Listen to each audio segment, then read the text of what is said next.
Ikalawang Samuel Kapitulo 1. Magandang balita Biblia. Ang pagkamatay ni Saul. Nang magbalik si David buhat sa matagumpay na pakikidigma laban sa mga Amalekita, tumigil siya ng 2 araw sa Ziklag. Nang sumunod na araw, dumating buhat sa labanan ang isang lalaking punit ang kasuotan at puno ng alikabok ang ulo. Lumapit ito kay David at nagpatira pa bilang pagbibigay galang. Saan ka galing? Tanong ni David. Tumakas po ako sa kampo ng Israel, sagot ng lalaki. Bakit? Ano bang nangyari? Tanong ni David. Umatras po sa labanan ang hukbo at maraming mga kawal ang napatay. Napatay rin po ang mag-amang Saul at Jonathan, sagot ng lalaki. Paano mo na lamang napatay sina Saul at si Jonathan? Tanong ni David. Isinalaysay ng lalaki ang pangyayari. Nagkataon pong ako'y nasa bundok ng Gilboa. Nakita ko pong hinahabol si Haring Saul ng mga kaaway sakay ng mga karwahe at kabayo. Noon po'y nakasandal siya sa kanyang sibat. Nang ako'y kanyang makita, tinanong niya kung sino ako. Sinabi ko pong ako'y isang Amalekita. Pinalapit po ako at ang sabi, hirap na ako sa kalagayang ito. Mabuti pa'y patayin mo na ako. Lumapit naman po ako at pinatay ko nga siya, sapagkat alam kong hindi na rin siya mabubuhay pa dahil sa kanyang tama. Pagkatapos, kinuha ko ang kanyang korona at ang pulse heiress sa kanyang braso. Heto po't dala ko para sa inyo, Panginoon. Nang marinig ito, pinunit ni David ang kanyang kasuotan, gayon din ang ginawa ng mga kasamahan niya. Tumangi sila, nag-ayuno at nagluksa hanggang gabi, sapagkat si Saul, ang anak nitong si Jonathan, at ang iba pang lingkod ni Yahweh sa bansang Israel ay nasawi sa labanan. Muling tinanong ni David ang lalaki, taga saan ka nga ba? Ako po'y anak ng isang dayuhang Amalekita, sagot naman nito. Sinabi ni David, hindi ka man lamang natakot na patayin ang haring pinili ni Yahweh? Kaya't inutusan ni David ang isa niyang kabataang tauhan, patayin ang taong ito. Iyon nga ang kanyang ginawa. At sa harap ng bangkay ay sinabi ni David, ikaw ang dapat sisihin sa iyong pagkamatay sapagkat hinatulan mo ang iyong sarili nang sabihin mong pinatay mo ang haring pinili ni Yahweh. Dinamdam ni David ang pagkamatay ng mag-ama.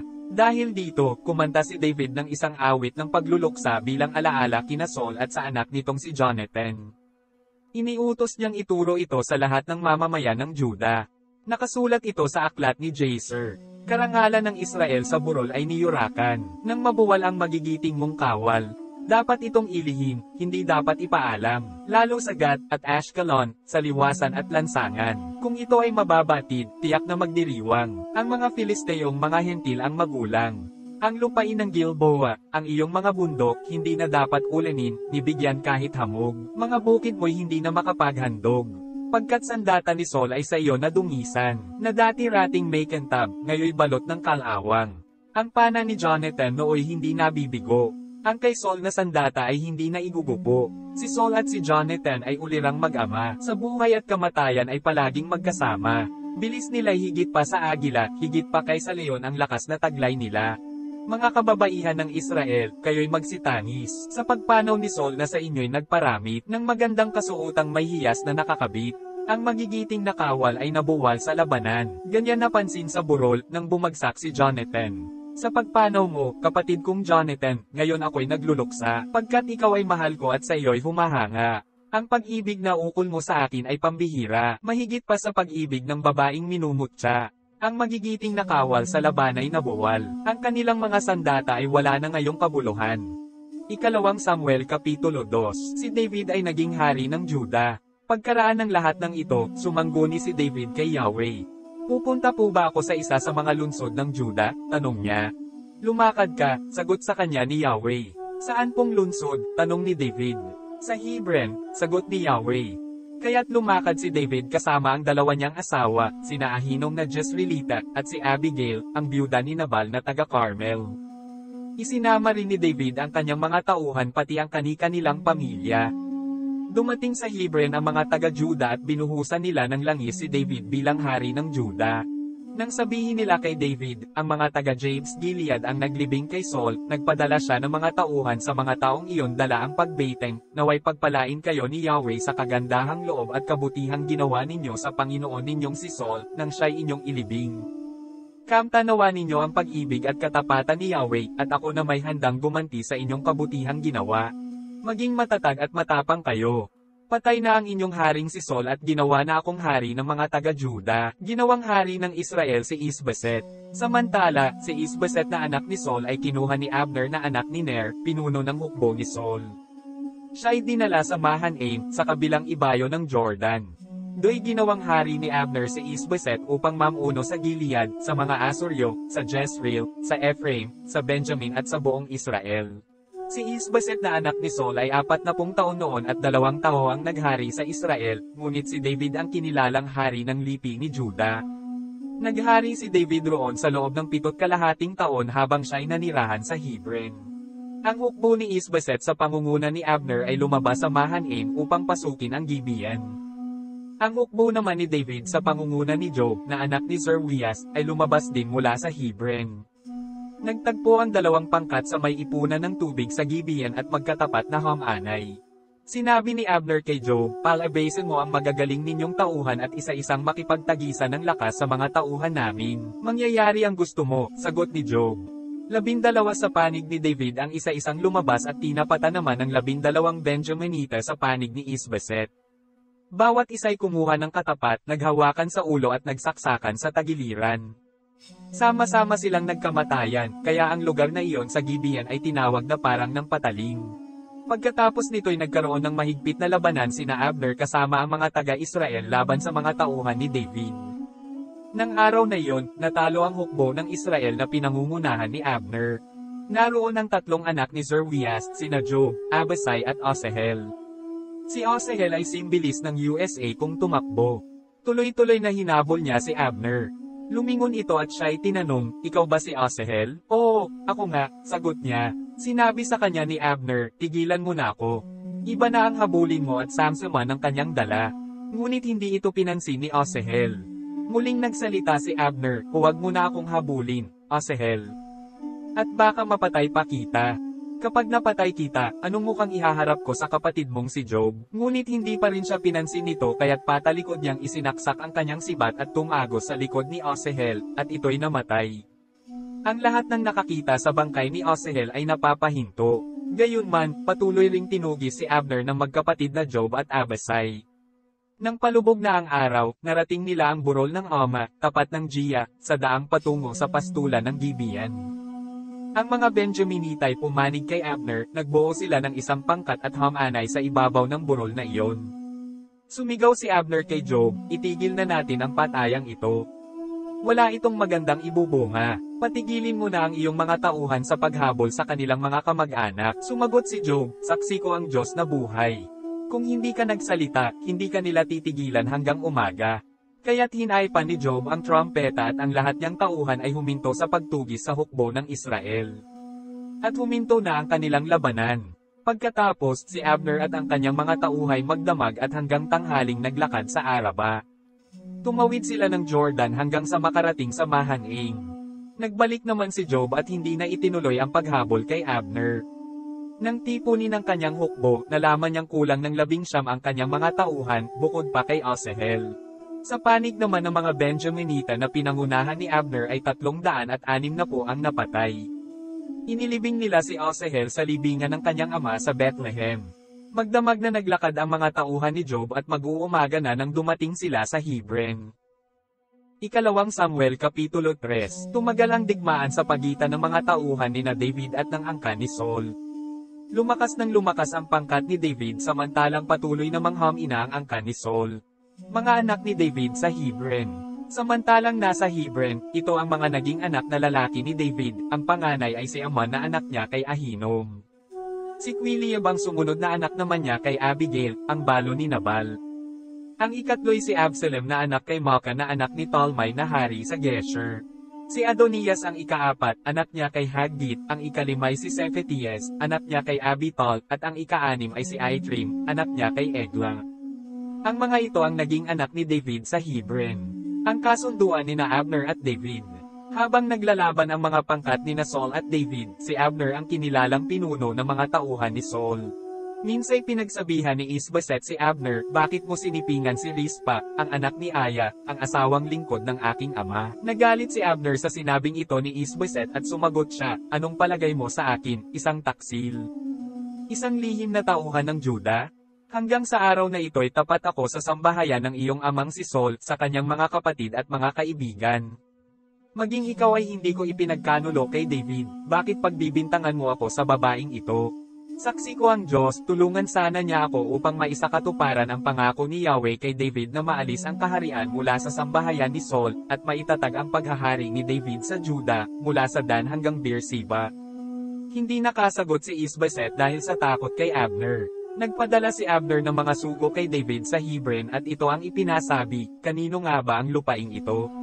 Makipagkasundo ka sa akin at tutulungan kitang mapasa iyo ang buong Israel. Mabuti, tugon ni David. Papayag ako sa isang kondisyon, hindi ka muna makikipagkita sa akin hanggat hindi mo nadadala rito si Michal na anak ni Saul. Samantala, nagpadala rin si David ng mga sugo kay Isboset at ito naman ang ipinasabi, dalhin mo sa akin si Michal, ang napangasawa ko bilang kapalit ng 100 balat ng pinagtulyan ng mga Filisteo. Kaya't pinahiwalay ni Isboset si Michal sa asawa nito, kay Paltil na anak ni Lais. Sumama si Paltil hanggang Baurim, at habang daay umiiyak. Ngunit ang lalaki pinabalik ni Abner at hindi ito nakatutol. Nilapitan ni Abner ang pinuno ng Israel at sinabi, matagal nang hinahangad ninyong maging hari si David. Dumating na ang panahon upang matupad iyan.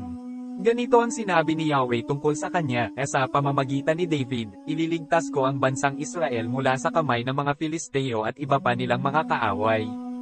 Kinausap din ni Abner ang lipi ni Benjamin. Pagkatapos, nagpunta siya sa Hebron at sinabi kay David ang pinagkasunduan ng mga Israelita at ng lipi ni Benjamin. Nang tanggapin ni David si Abner, may kasama itong 20 tauhan. Hinandugan niya ito ng isang salo-salo. Sinabi ni Abner kay David, ngayoy lalakad na ako upang ihandog ng buong-buo ang Israel sa inyong kamahalan. Magpapasakop sila sa inyo at maghari kayo sa kanila ayon sa inyong kagustuhan. At mapayapang pinalakad ni David si Abner.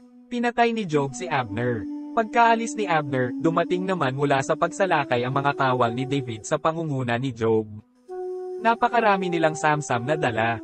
Nalaman agad ni Joab na si Abner ay nakipagkita sa hari at pinayagan nitong umalis ng payapa.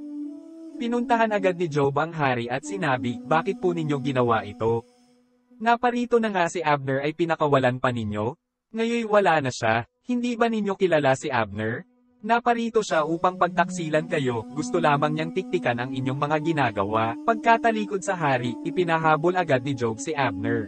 Inabutan nila ito sa may balon ng tubig sa sira. Hindi alam ni David ang mga nangyayaring iyon. Nang maibalik na sa Hebron si Abner, tinawag ito ni Joab sa may pintuan ng lunsod at kunwari mag-uusap lang sila ng sarilinan.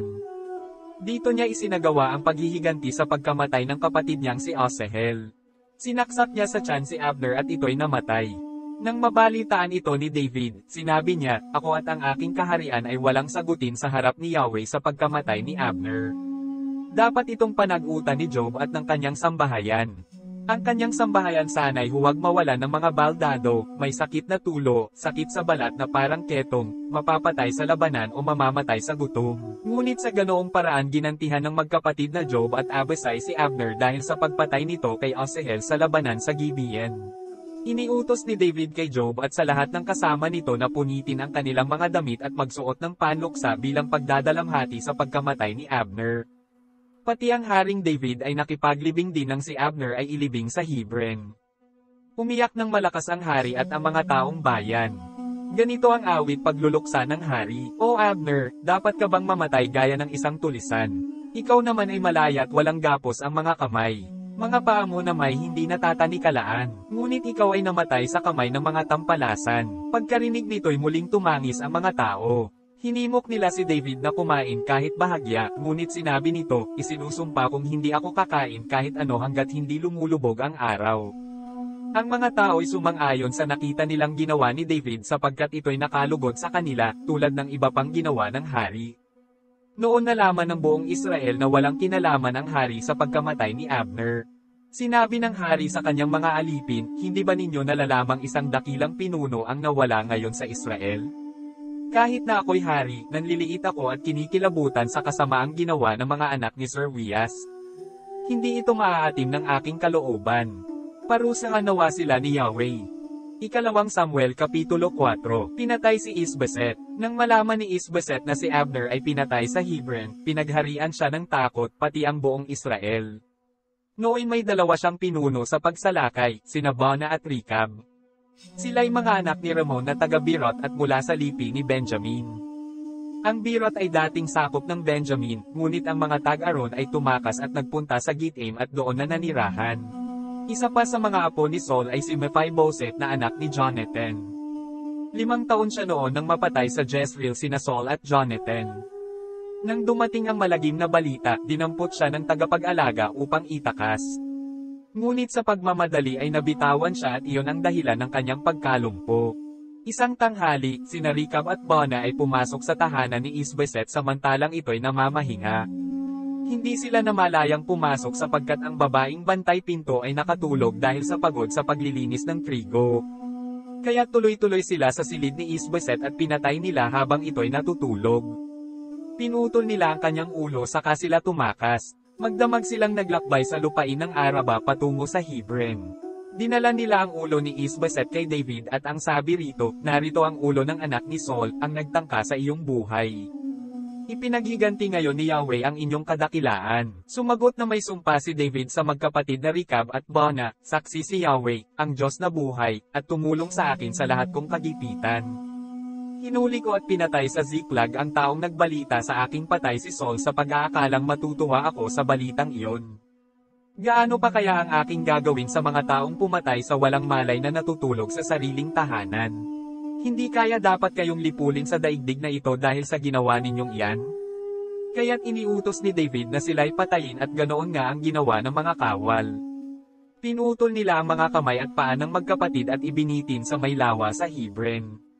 Ang ulo naman ni Isboset ay dinala sa Hebron at isinama sa libingan ni Abner.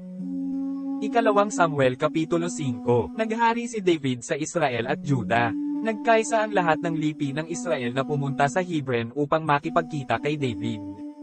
Sinabi nila, kami laman ng iyong laman at dugo ng iyong dugo. Nang si Saul pa ang hari namin, pinangunahan mo ang mga kawal ng Israel sa pakikipagdigma. Ipinangako sa iyo ni Yahweh na ikaw ang magiging pastor ng Israel at ikaw ang mamumuno sa kanyang bayan. Lahat ng pinuno ng Israel ay nagpunta nga sa Hebron at do'y nakipagkasundo sa kanya sa harapan ni Yahweh. Binuhusan nila ng langis si David at kinilalang hari sa Israel. 30 taon na noon si David nang siya'y magsimulang maghari, at naghari siya sa loob ng 40 taon. Sa Hebron, 7 taon at kalahati siyang namuno sa Juda. Sa Jerusalem naman ay 33 taon siyang naghari sa buong Israel at Juda. Nang siya'y maging hari, pinangunahan niya ang kanyang mga kawal upang lusubin ang mga Jebuso na nasa Jerusalem. Sinabi nila kay David, hindi ka makakapasok dito, kahit mga bulag at lumpo lamang ang magtanggol dito. Ngunit nakuha ni David ang kuta ng Zion at ito'y tinawag na lungsod ni David hanggang ngayon. Bago iyon nangyari ay sinabi ni David, sino mang may gustong sumalakay sa mga Jebuso ay umakyat sa daluyan ng tubig at patayin ang mga kawawang bulag at pilay na iyon. Doon nagmula ang kawikaang, walang bulag o pilay na makakapasok sa templo ni Yahweh. Doon tumira si David sa kuta at tinawag na lungsod ni David. Pinalawak niya ang lungsod mula sa Milo sa gawing silangan ng burol. Habang tumatagal ay lalong nagiging makapangyarihan si David sapagkat sumasa kanya si Yahweh, ang Diyos na makapangyarihan sa lahat. Si Haring Hiram ng Tyro ay nagpadala ng mga sugo kay David. Pagkatapos, nagpadala siya ng mga kahoy na cedar at mga karpintero at kanterong gagawa ng palasyo ni David. Noon natiyak ni David na ang pagiging hari niya sa Israel ay pinagtibay na ni Yahweh at ginawang maunlad ang kanyang kaharian alang-alang sa bayang Israel. Paglipat niya sa Jerusalem buhat sa Hebron, siya ay kumuha pa ng maraming asawa at asawang lingkod. Nadagdagan pa ang kanyang mga anak. Ito ang mga anak niya roon, sina Semua, Sobab, Nathan, Solomon, Ibhar, Elishua, Nepheg, Jophia, Elisama, Eliada at Eliphelet. Nalupig ang mga Filisteo. Nang mabalitaan ng mga Filisteo na si David ay kinilala ng hari ng Israel, tinipon nila ang kanilang hukbo upang siya'y digming. Umabot ito sa kaalaman ni David, kaya't nagpunta siya sa isang kuta. Dumating ang mga Filisteo at hamanay sa kapatagan ng Rephaim. Sumangguni si David kay Yahweh, lalabanan ko ba ang mga Filisteo? Matatalo ko ba sila? Tanong ni David. Sumagot si Yahweh, lumusab ka at magtatagumpay ka. Lumusab nga si David at tinalo niya ang mga Filisteo sa Baal-perazim. Sinabi niya, nilupig ni Yahweh ang aking mga kaaway na parang dinaanan ng rumaragasang baha. Kaya, Baal-perazim ang itinawag sa lugar na iyon. Naiwan ng mga Filisteo ang kanilang mga Diyos-Diyosan at ang mga iyo'y kinuha ni na David. Ngunit nagbalik ang mga Filisteo at hamanay muli sa kapatagan ng Rephaim. Sumangguni na naman kay Yahweh si David at ito ang sagot, huwag mo silang lulusubin ng harapan. Lumigid ka sa kanilang likuran sa tapat ng mga puno ng balsam. Pagkarinig mo ng mga yabag sa itaas ng mga kahuyan, lumusab ka agad, sapagkat ako ang nangunguna upang gapiin sila. Sinunod ni David ang iniutos ni Yahweh at tinalo nga nila ang mga Filisteo mula sa Geba hanggang Gezer. Ikalawang Samuel Kapitulo 6. Kinuha ni David ang kaban ng tipan. Pagkatapos nito, muling tinipon ni David ang mga piling kawal ng Israel, may 30,000 kalalakihan lahat. Pinangunahan niya ang buong hukbo at nagpunta sila sa Baal-Juda upang kunin ang kaban ng tipan na kumakatawan sa kaluwalhatian ni Yahweh, ang Diyos na makapangyarihan sa lahat, na nakaluklok sa ibabaw ng mga kerubin. Kinuha nila ito sa bahay ni Abinadab doon sa burol at isinakay sa isang bagong kariton na inaalalayan ng dalawang anak nito na sina Uza at Ahiyo. Si Ahiyo ay nauuna ng paglakad sa kaban. Si David at ang buong bayan ng Israel ay buong galek na sumasayaw. Sila'y umaawit sa saliw ng mga lira, kudyapi, tamburin, kastanita, at pampiyang. Nang malapit na sila sa may giikan ni Nakon, natalisod ang mga baka kaya't hinawakan ni Uza ang kaban ng tipan. Nagalit si Yahweh at siya'y pinarusahan sa ginawang iyon. Noon di namatay si Uza sa tabi ng kaban ng tipan. Nagalit si David dahil pinarusahan ni Yahweh si Uza. Hanggang ngayon, ang lugar na iyon ay tinatawag na Perez Uza. Dahil dito'y natakot si David kay Yahweh. Sinabi niya, paano ko iingatan ngayon ang kaban ng tipan? Hindi niya ito mapangahasang dalhin sa lungsod ni David, kaya't doon na niya inihatid sa bahay ni Obed-Edom na tagagat. 3 buwang nanatili roon ang kaban ng tipan ni Yahweh, at pinagpala ni Yahweh si Obed-Edom at ang kanyang sambahayan. May nagbalita kay Haring David na pinagpalang mabuti ni Yahweh si Obed-Edom. Ito'y ikinagalak niya, kaya kinuha niya ang kaban ng tipan at dinala sa Jerusalem. Hindi pa man nakakalayo, nakaka-6 na hakbang pa lamang ang mga may dala ng kaban ng tipan, pinahinto na sila ni David at naghandog sila ng isang toro at isang pinatabang baka. Isinuot ni David ang isang linong ephod, at nagsasayaw siya sa harapan ni Yahweh. Habang lumalakad ang mga Israelita, nagsisigawan sila sa tuwa at hinihipan ang mga trompeta. Nang sila'y papasok na ng lungsod, si David ay naglululundag at nagsasayaw. Nang siya'y madungawan ni Michal na anak ni Saul, hindi niya nagustuhan ang ginawa ni David. Ipinasok nila sa tolda ang kaban ng tipan at inilagay sa lugar na nakalaan dito. Si David na may muling nag-alay ng mga handog na susunugin sa harapan ni Yahweh. Pagkatapos, binasbasan niya ang mga tao sa pangalan ni Yahweh na pinakamakapangyarihan sa lahat. Bago nagsiuwi ang lahat ng mga Israelita, lalaki man o babae, sila'y pinakain ng tinapay, karne at pases. Pag-uwi ni David upang batiin ang kanyang pamilya, sinalubong siya ni Michal na may ganitong pagbati, dakilang araw ito sa hari ng Israel na parang baliw na nagsasayaw sa harapan ng mga aliping babae ng kanyang mga tauhan. Sumagot si David, ginawa ko iyon upang parangalan si Yahweh. Sapagkat sa halip na ang iyong ama at ang kanyang sambahayan, ako ang pinili ni Yahweh na mamuno sa Israel. At patuloy pa akong magsasayaw upang parangalan si Yahweh, at gagawa pa ng mas masahol dito. Sa tingin mo'y hamak ako dahil sa aking ginawa, ngunit sa paningin ng mga babaeng iyon ay marangal ang ginawa ko. Si Michal na anak ni Saul ay hindi nagkaanak hanggang sa siya'y mamatay. Ikalawang Samuel Kapitulo 7. Ang kasunduan ng Diyos kay David. Si David ay panatag nang nakatira sa kanyang palasyo. Sa tulong ni Yahweh, hindi na siya ginambala ng kanyang mga kaaway. Tinawag niya si Nathan at sinabi, ang tahanan ko'y yari sa Cedar, samantalang nasa isang tolda lamang ang kaban ng Diyos. Sumagot si Nathan, isagawa mo ang iyong iniisip, sapagkat si Yahweh ay sumasa iyo. Ngunit ng gabi ring iyon, sinabi ni Yahweh kay Nathan, pumunta ka kay David na aking lingkod at sabihin mo, ipagtatayo mo ba ako ng tahanan? Mula nang ilabas ko sa Ehipto ang Israel, wala pa akong bahay na masasabing akin. Hanggang ngayoy tolda pa ang aking tahanan. Kahit lagi akong kasama ng Israel, wala akong sinabing anuman sa sinumang pinuno tungkol sa tahanang Cedar na dapat kong tirhan, gayong ako ang pumili sa kanila upang mamahala sa aking kawan. Sabihin mo rin sa lingkod kong si David ang salitang ito ni Yahweh, kinuha kita mula sa pagpapastol ng tupa upang gawing pinuno ng bayang Israel. Kasama mo ako saan ka man magtungo at lahat mong mga kaaway ay aking nilipol. Gagawin kong dakila ang iyong pangalan tulad ng mga dakilang tao sa daigdig. Bibigyan ko ang Israel ng kanyang lupa at doon ko papatirahin. Wala nang gagambala sa kanila roon, wala nang taong mararahas na aalipin sa kanila tulad noong una, buhat nang maglagay ako ng hukom nila. Magiging payapa ka sapagkat wala nang gagambala sa iyo. Bukod dito, akong si Yahweh ay nagsasabi sa iyo, papatatagin ko ang iyong sambahayan. Pagkamatay mo, isa sa mga anak mong lalaki ang hahalili sa iyo bilang hari, at papatatagin ko ang kanyang kaharian. Siya ang magtatayo ng templo para sa akin, at sa kanyang angkan magmumula ang maghahari sa aking bayan magpakailanman. Ako'y kanyang magiging ama at siya'y aking magiging anak. Kung siya'y magkasala, paparusahan ko siya tulad ng pagpaparusa ng ama sa nagkakasalang anak.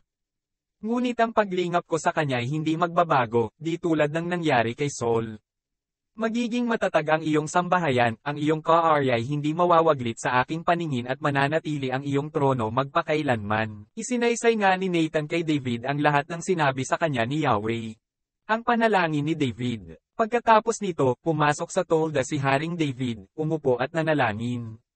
Sinabi niya, ako po at ang aking pamilya ay hindi karapat-dapat sa lahat ng kabutihang ginawa ninyo sa akin, Panginoong Yahweh. Maaaring maliit na bagay lamang ito sa inyong paningin, o Panginoong Yahweh, subalit napakalaki para sa amin sapagkat tiniyak na ninyo ang magandang kalagayan ng sambahayan ko para sa hinaharap. Wala na akong masasabi sapagkat kilala ninyo ang inyong lingkod. Ayon sa inyong pangako, niloob ninyong maging dakila ang inyong lingkod. Napakadakila mo, o Panginoong Yahweh. Wala pa kaming nababalita ang Diyos na tulad ninyo. Ikaw lamang ang Diyos. Walang bansang maitutulad sa Israel. Ito'y hinango ninyo sa pagkaalipin upang maging inyong bayan. Ito lamang ang bansang pinagpakitaan ninyo ng mga kakilakilabot at dakilang bagay para sila'y matulungan. Itinaboy ninyo ang ibang mga bansa at inalis ang kanilang mga Diyos-Diyosan pagdating nila. Yahweh, itinatag ninyo ang bansang Israel upang maging inyo magpakailanman at kayo po ang kanilang naging Diyos. At ngayon Panginoong Yahweh, gawin ninyo ang inyong pangako sa inyong alipin at sa kanyang sambahayan. Pararangalan ng inyong pangalan ng lahat ng bansa at sasabihin nila, si Yahweh, ang makapangyarihan, ay Diyos ng Israel. Sa gayon, magiging matatag sa harapan ninyo ang sambahayan ni David na inyong lingkod. Yahweh, makapangyarihang Diyos ng Israel, nagkaroon ako ng lakas ng loob na manalangin ng ganito sapagkat kayo na rin ang nagsabi sa inyong lingkod na paghahariin ninyo sa Israel ang aking angkan. Panginoong Yahweh, kayo'y tapat at tumutupad sa mga pangako ninyo sa akin. Ngayoy pagpalain ninyo ang sambahayan ng inyong lingkod upang ito'y magpatuloy. Panginoong Yahweh, ikaw rin ang nangako nito kaya manatili nawa sa aking angkan ang iyong pagpapala. Ikalawang Samuel Kapitulo 8. Lumawak ang kaharian ni David. Pagkatapos nito, nilusob at nilupig ni David ang mga Filisteo kaya't natapos ang paghahari ng mga ito sa lupaing iyon. Nilupig din niya ang mga Moabita. Pinahilera niya ng pahiga ang mga ito at sa pamamagitan ng isang panukat, nagpapasya siya kung sino ang dapat patayin. Bawat dalawang sukat ay ipinapapatay at ang pangatlong sukat ay pinaliligtas at pinagbabayad ng buwis. Tinalo rin niya si Hadad-ezer, ang anak ng Haring Rehob ng Soba. Si Hadad-ezer ay papunta noon sa mga lupain sa baybayin ng Ilog Euphrates upang bawiin ang mga lupaing iyon. Sa labanang ito'y 1,700 kawal na nakakabayo at 20,000 kawal na lakad ang nabihag ni David. Pinilaya niya ang mga kabayo, maliban sa itinira niyang sapat na bilang para humila ng 100 karwahe. Ang napatay nilang tumulong kay Hadad-ezer na mga taga-Syria buhat sa Damasco ay 22,000. Nasakop din niya ang lugar na ito, kaya nagtayo siya ng mga himpilan sa Aram, malapit sa Damasco, at pinagbuwis niya ang mga tag-Aron. Sa tulong ni Yahweh, si David ay nagtatagumpay saan man siya magpunta. Ang mga pananggang ginto ni Hadad-ezer na dala ng kanyang mga alipin ay sinamsam ni David at dinala sa Jerusalem. Marami rin siyang nasamsam na tanso sa Beta at Berotai, mga lungsod ni Hadad-ezer. Nang mabalitaan ni Haring Toy ng Hamet na tinalo ni David ang buong hukbo ni Hadad-ezer, isinugo niya ang kanyang anak na si Joram upang batiin si David, sapagkat si Hadad-ezer ay matagal ng kaaway ni Toy. Dinalhan siya ni Joram ng mga sisidlang pilak, ginto at tanso. Inilaan ni David ang mga ito para sa pagsamba kay Yahweh, kasama ng ginto at pilak na sinamsam niya sa mga bansang kanyang nilupig, sa Edom, sa Moab, sa Ammon, sa Philistia at sa Amalek at bahagi ng kanyang nasamsam kay Hadad-ezer, anak ni Rehob na hari ng Soba. Si David ay lalong naitanyag nang mapatay niya ang 18,000 Edomita sa libis ng asin. At bago siya bumalik, nagtayo muna siya ng mga himpilan sa buong Edom at naging alipin niya ang lahat ng mamamayan doon. Pinagtagumpay ni Yahweh si David saan man siya magpunta. Ang mga opisyal ni David. Naghari si David sa buong Israel. Ipinatupad niya ang batas at pinairal ang katarungan. Ginawa niyang pinuno ng hukbo si Job, anak ni Zerwias. Si Jehoshaphat naman na anak ni Alihad ang kalihim ng pamahalaan. Si Zadek namang anak ni Ahitab at si Ahimelech na anak ni Abiatar ang mga pari.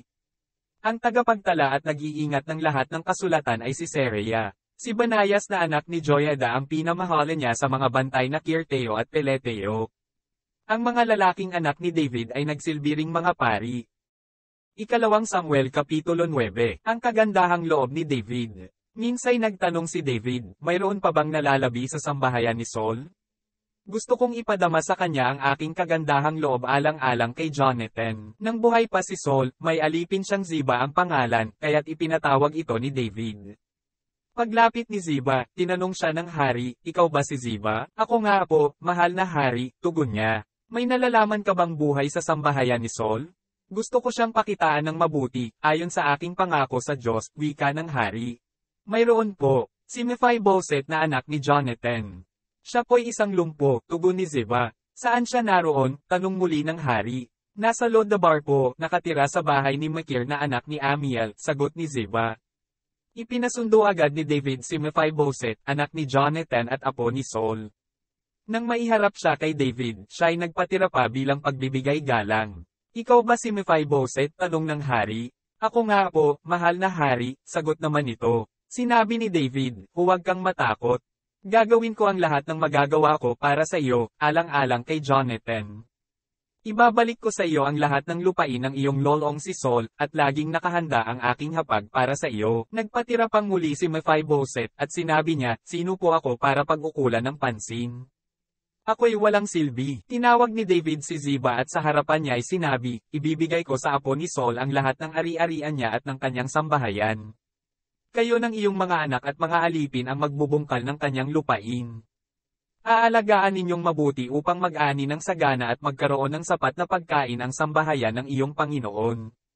Ngunit si Mephibosheth ay sa akin sasalo ng pagkain. Ang mga anak ni Ziba ay 15 at 20 ang kanyang mga alipin. Sumagot si Ziba, masusunod pong lahat ang utos ninyo, kamahalan. At mula nooy kasalo na ni David si Mephibosheth, parang tunay na anak niya. Si Mephibosheth ay may bata pang anak na lalaki na ang pangalay Mika. Mula nga noon, ang buong sambahayan ni Ziba ay naglingkod kay Mephibosheth. Kaya't si Mephibosheth na pilay ang parehong paa ay nanirahan sa Jerusalem, at kasalo ng hari sa pagkain. Ikalawang Samuel Kapitulo 10. Nalupig ang Ammon at Aram. Hindi nagtagal at namatay ang hari ng mga Amonita. Ang pumalit dito ay ang anak niyang si Hanan. Sinabi ni David, kakaibiganin ko si Hanan, ang anak ni Nahas, sapagkat kaibigan kong matalik ang kanyang ama.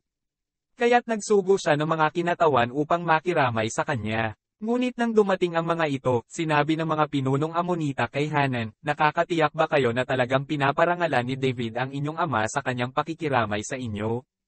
Hindi kaya lihim na nagmamanman lamang ang mga sagong ito para masakop ang lungsod? Kaya't ipinahuli ni Hanan ang mga sugo ni David, inahit ang kalahati ng kanilang balbas at ginupit ang kanilang kasuotan hanggang sa balakang, saka ipinagtabuyan. Nang mabalitaan ni David ang ginawang paghamak na ito, ipinasalubong niya ang kanyang mga sugo sapagkat sila'y nahihiyang magbalik. Inutusan niyang doon na muna sila sa Jericho hanggang hindi tumutubong muli ang kanilang balbas. Nang malaman ng mga Amonita na ito'y ikinagalit ni David, umupa sila ng 20,000 kawal mula sa Aram buhat sa Beth Rehob at Soba. Umupa rin sila ng 1,000 tauhan sa pangunguna ng hari ng Maaka at 12,000 pang taga-Tob. Nalaman ito ni David, kaya't pinalabas niya si Job kasama ang lahat niyang mandirigma. Dumating naman ang mga Amonita at Hamanay sa pintuan ng lungsod. Samantala, sa labas ng kapatagan naman Hamanay ang mga kawal ng Aram, kasama ang mga tauhan ni Natob at Maka. Nang makita ni Job ang mga kaaway sa kanilang harapan at likuran, itinapat niya sa mga kawal ng Aram ang pinakamahuhusay na kawal Israelita. Ang iba niyang kawal ay ipinailalim niya sa pamumuno ni Abasai na kanyang kapatid, at iniharap naman sa mga Amonita. Sinabi ni Job kay Abasai, kung hindi namin makakaya ang mga kawal ng Aram, tulungan ninyo kami. Kung hindi naman ninyo kaya ang mga Amonita, kayo ang tutulungan namin. Magpakatapang kayo. Lakasan ninyo ang loob sa paglaban alang-alang sa bayan at sa mga lungsod ng ating Diyos, at mangyari nawa ang kalooban ni Yahweh. Lumusab sina Job at nang malapit na sila'y nagtakbuhan sa takot ang mga kawal ng Aram. Pagkakita ng mga Amonita sa nangyari, umatras na rin sila at pumasok sa lungsod dahil sa takot kay Abasai. Mula sa labanan, si Job ay nagbalik sa Jerusalem. Nang malaman ng mga taga-Syria na sila ay natalo ng mga Israelita, muli nilang tinipon ang kanilang hukbo. Ipinatawag ni Hadad-ezer ang kanyang mga tauhan sa silangan ng Ilog Euphrates. Dumating sila sa Ilam at ipinailalim sa pamumuno ni Sobak. Umabot agad ito sa kaalaman ni David, kaya tinipon niya ang buong hukbo ng Israel.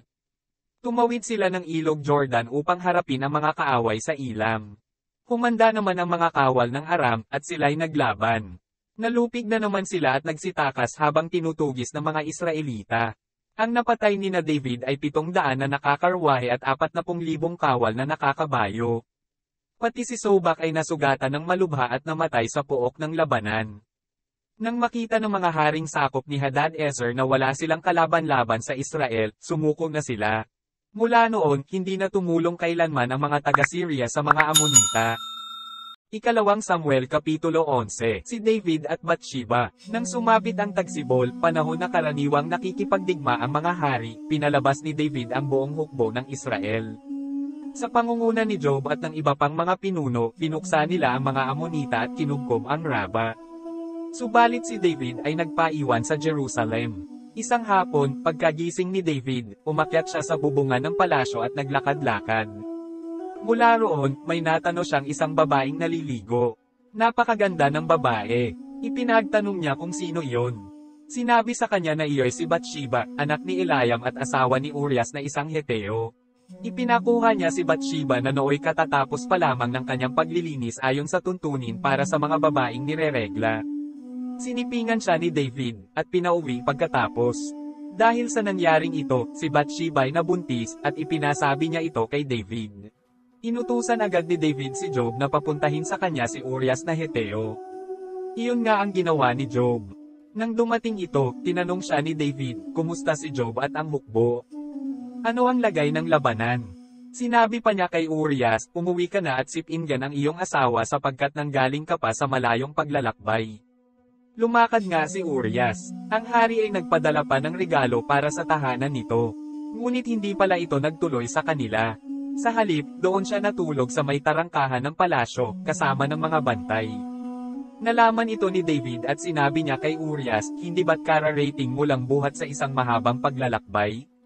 Bakit hindi ka umuwi? Sumagot siya, ang kaban ng tipan at ang mga kawal ng Israel at Juda ay nasa mga tolda lamang, at sa labas naman natutulog ang aking pinunong si Job at ang inyong mga punong kawal. Sa ganitong kalagayan, hindi po maaatim ng aking kaloobang ako'y umuwi upang magpakaligaya sa piling ng aking asawa. Sa harapan ng Diyos, hindi ko po magagawa iyon. Sinabi ni David kay Urias, damito ka muna ng isa pang araw at bukas ka na umalis. Kaya nanatili siya sa Jerusalem ng araw na iyon. Kinabukasan, inanyayahan ni David sa pagkain si Urias at ito'y kanyang nilasing. Hindi rin ito umuwi ng gabing iyon, bagkus natulog na kasama rin ng mga bantay. Kinabukasan, sumulat si David kay Job at ipinadala kay Urias.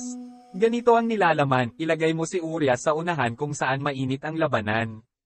Pagkatapos, iwan mo siya roon at bayan mo siyang mapatay. Habang pinapaligiran ni na Job ang lungsod, inilagay niya si Urias sa gawing malalakas ang kaaway. Lumabas ang mga kaaway mula sa lungsod, at sinalakay ang mga kawal ni Job.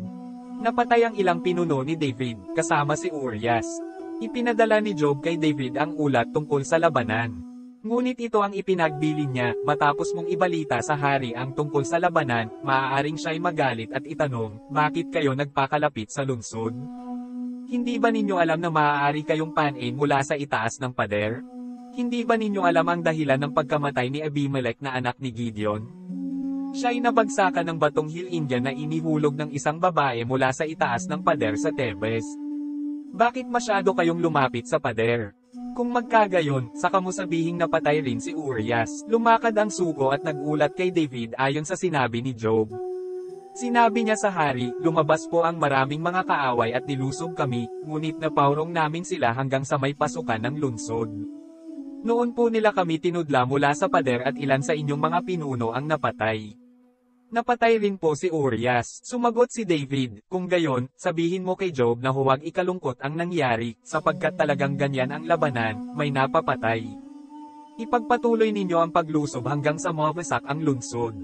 Sabihin mong huwag masisira ang kanyang loob. Nang mabalitaan ni Bathsheba na napatay si Urias, siya'y nagluksa. Pagkatapos ng pagluluksa, ipinatawag siya ni David at naging asawa nito. Nagkaanak siya ng isang lalaki, ngunit hindi nalugod si Yahweh sa ginawang ito ni David. Ikalawang Samuel Kapitulo 12. Ang mensahe ni Nathan para kay David. Isinugo ni Yahweh kay David ang propetang si Nathan. Pagdating doon ay sinabi niya, sa isang lungsod ay may dalawang lalaki, mayaman ang isa at ang isa'y dukha. Maraming kawan at bakahan ang mayaman, samantalang ang dukha ay may isa lamang munting babaeng tupa. Inalagaan niya ito at pinalaking kasama ng kanyang mga anak. Kinakalong niya itong parang anak na babae, isinasalo sa pagkain at pinapainom. Minsan, may manlalakbay na naging panauhin ng mayamang lalaki. Sa halip na sa kanyang kawan kumuha ng hayop na papatayin, ang kaisa-isang tupa ng dukhang iyon ang kinuha ng mayaman. At iyon ang inihanda niya para sa kanyang panauhin. Napasigaw sa galit si David, saksi si Yahweh, ang Diyos na buhay, dapat mamatay ang taong iyan. Kailangang magbayad siya ng 4 na beses sa kanyang ginawa, sapagkat inapi niya ang dukha. Sinabi agad ni Nathan kay David, ikaw ang lalaking iyon. Ito ang ipinapasabi sa iyo ni Yahweh, ang Diyos ng Israel, hinawa kitang hari ng Israel, iniligtas kita mula sa mga kamay ni Saul. Ibinigay ko na rin sa iyo ang sambahayan at mga asawa ni Saul pati ang mga lipi ng Israel at Juda. At mabibigyan pa kita ng higit pa riyan. Bakit mo hinamak ang salita ni Yahweh at gumawa ka ng masama sa kanyang paningin? Ipinapatay mo ang Hitong si Urias sa mga Amonita at kinuha mo pa ang kanyang asawa. Dahil sa ginawa mong ito, at ako'y itinakwil mo, tandaan mong laging may mamamatay sa patalim sa iyong sambahayan. Sinabi pa rin ni Yahweh, pag-aawayin ko ang iyong sambahayan, sa harapan mo'y ibibigay ko sa iba ang iyong mga asawa, at sisipingan sila kahit sa katanghaliang tapat. Ginawa mo ito ng lihim, hayag kitang paparusahan at makikita ito ng buong Israel. Sinabi ni David kay Nathan, nagkasala ako kay Yahweh. Sumagot si Nathan, pinapatawad ka na ni Yahweh at hindi ka mamamatay. Ngunit dahil nilapastangan mo si Yahweh, ang magiging anak mo ang mamamatay. Pagkatapos nito'y umuwi na si Nathan. Namatay ang anak ni David. Tulad ng sinabi ni Yahweh, ang anak ni David sa asawa ni Urias ay nagkasakit ng malubha. Nanalangin si David sa Diyos para gumaling ang bata. Nagdamit siya ng panluksa at nag-ayuno, at sa lupa nahiga ng gabing iyon. Lumapit sa kanya ang matatandang pinuno sa palasyo at hinimok siyang bumangon, ngunit tumanggi siya. Ayaw rin niyang kumain. Pagkalipas ng 6 na araw, namatay ang bata. Hindi nila ito masabi kay David, sapagkat iniisip nilang lalo silang hindi papakinggan ito at sa halip ay gumawa ng marahas na hakbang. Nakita ni David na nagbubulungan ang mga alipin, kaya't naghinala siyang patay na ang bata. Patay na ba ang bata? Tanong niya. Patay na nga po kamahalan, sagot naman nila. Pagkarinig nito, bumangon si David, naligo at nagbihis. Pumasok siya sa bahay ni Yahweh, nagpatira pa at nanalangin. Pagkatapos, umuwi siya at humingi ng pagkain. Tinanong siya ng kanyang mga tauhan, hindi po namin kayo maintindihan. Noong buhay pa ang bata, nag-ayuno kayo at tumangis dahil sa kanya, ngayong patay na, bumangon kayo at kumain. Sumagot si David, noong buhay pa ang bata, ako'y nag-ayuno at tumangis sa pag-asa kong kahahabagan ako ni Yahweh at pagagalingin ang aking anak. Ngayong patay na siya, bakit pa ako mag-aayuno, maibabalik ko pa ba ang kanyang buhay? Balang araw, susunod ako sa kanya ngunit hindi na siya makakabalik sa akin. Ipinanganak si Solomon. Inaliw ni David si Bathsheba at sinipingan muli. Muli itong nagdalang tao at nanganak ng isang lalaki. Solomon ang ipinangalan ni David sa bata. Palibhas ay mahal ni Yahweh ang bata, isinugo niya si Propeta Nathan upang sabihing Jedidiah ang itawag sa bata na ang ibig sabihin, mahal ni Yahweh. Ginapi ni David ang Raba. Samantala, ipinagpatuloy ni Job ang pagsalakay at handa na niyang pasukin ang Raba, ang pangunahing lungsod ng mga Amonita. Nagpadala siya ng mga sugo kay David upang ibalita na lumusab na siya sa Raba at naaga ang ipunan ng tubig doon. Kaya kailangang pangunahan naman niya ang iba pang kawal sa pagpasok sa lungsod. Kapag hindi siya sumama, sabi ni Job, ako ang Seiselekei at akin ang karangalan. Pagkatanggap ng balita, inihanda ni David ang kanyang hukbo, nilusob ang Raba, at nagtagumpay siya. Inalisan niya ng korona ang Diyos ang si Malcolm, at ipinutong ito sa kanyang ulo. May mahahalagang bato ang koro ng ginto at ang bigat nito ay 35 kilo. Marami rin siyang samsam na inilabas sa lungsod. Banihag niya ang mga mamamayan, at pumili siya sa mga ito ng mga kontero, panday at karpintero, at pinagawa niya ng mga adobe. Ganito ang ginawa ni David sa lahat ng lungsod ng mga Amonita bago sila nagbalik sa Jerusalem. Ikalawang Samuel Kapitulo 13. Si Amnon at si Tamar. Si Absalom, isang anak na lalaki ni David, ay may magandang kapatid na babae, si Tamar. Si Amnon, isa ring anak na lalaki ni David sa ibang babae, ay umibig kay Tamar. Dahil sa labis na pag-ibig sa kapatid niyang ito, siya ay nagkasakit. Hindi niya malaman ang gagawin at kung paano makukuha si Tamar sapagkat ito'y isang birhen. Ngunit may napakatusong kaibigan si Amnon na ang Pangalay Jonadab. Pamangkin ito ni David sa kanyang kapatid na si Simea. Sinabi ni Jonadab kay Amnon, ikaw ay isang anak ng hari, ngunit tuwing umagay napapansin kong matamlay ka, bakit ba? Ipinagtapat ni Amnon na umiibig siya kay Tamar. Kaya't sinabi ni Jonadab, ganito ang gawin mo. Mahiga ka sa kama at magkunwari kang may sakit. Pagdalaw ng iyong ama, sabihin mong papuntahin si Tamar upang magluto ng pagkain mo. Gusto mong makita siyang nagluluto at siya na rin ang magpakain sa iyo. Kaya't nahiga nga si Amnon at nagsakit-sakitan. Pagdating ng hari, sinabi niya, sabihin naman ninyo kay Tamar na pumarito, at ipagluto ako ng tinapay. Gusto ko pong makitang siya ang nagluluto, at siya na rin ang magpakain sa akin. Ipinagbilin nga ni David na magpunta si Tamar sa tirahan ni Amnon upang ipaghanda ito ng pagkain. Nagpunta naman si Tamar at dinatnan niya itong nakahiga. Kumuha siya ng minasang harina at nagluto ng ilang tinapay habang pinagmamasdan siya ni Amnon. Kinuha niya ito sa kawali at inihain kay Amnon, ngunit ayaw nitong kumain. Inutusan niyang lumabas ang lahat maliban kay Tamar. Pagkatapos, sinabi niya, Tamar, dalhin mo rito sa silid ang pagkain at subuan mo ako. Dinala nga niya sa silid ang pagkain ni Amnon. Nang ibibigay na ito sa kanya, biglang hinawakan ni Amnon ang kamay ni Tamar at sinabi, sumiping ka sa akin, kapatid ko. Huwag, kapatid ko, sabi ng dalaga.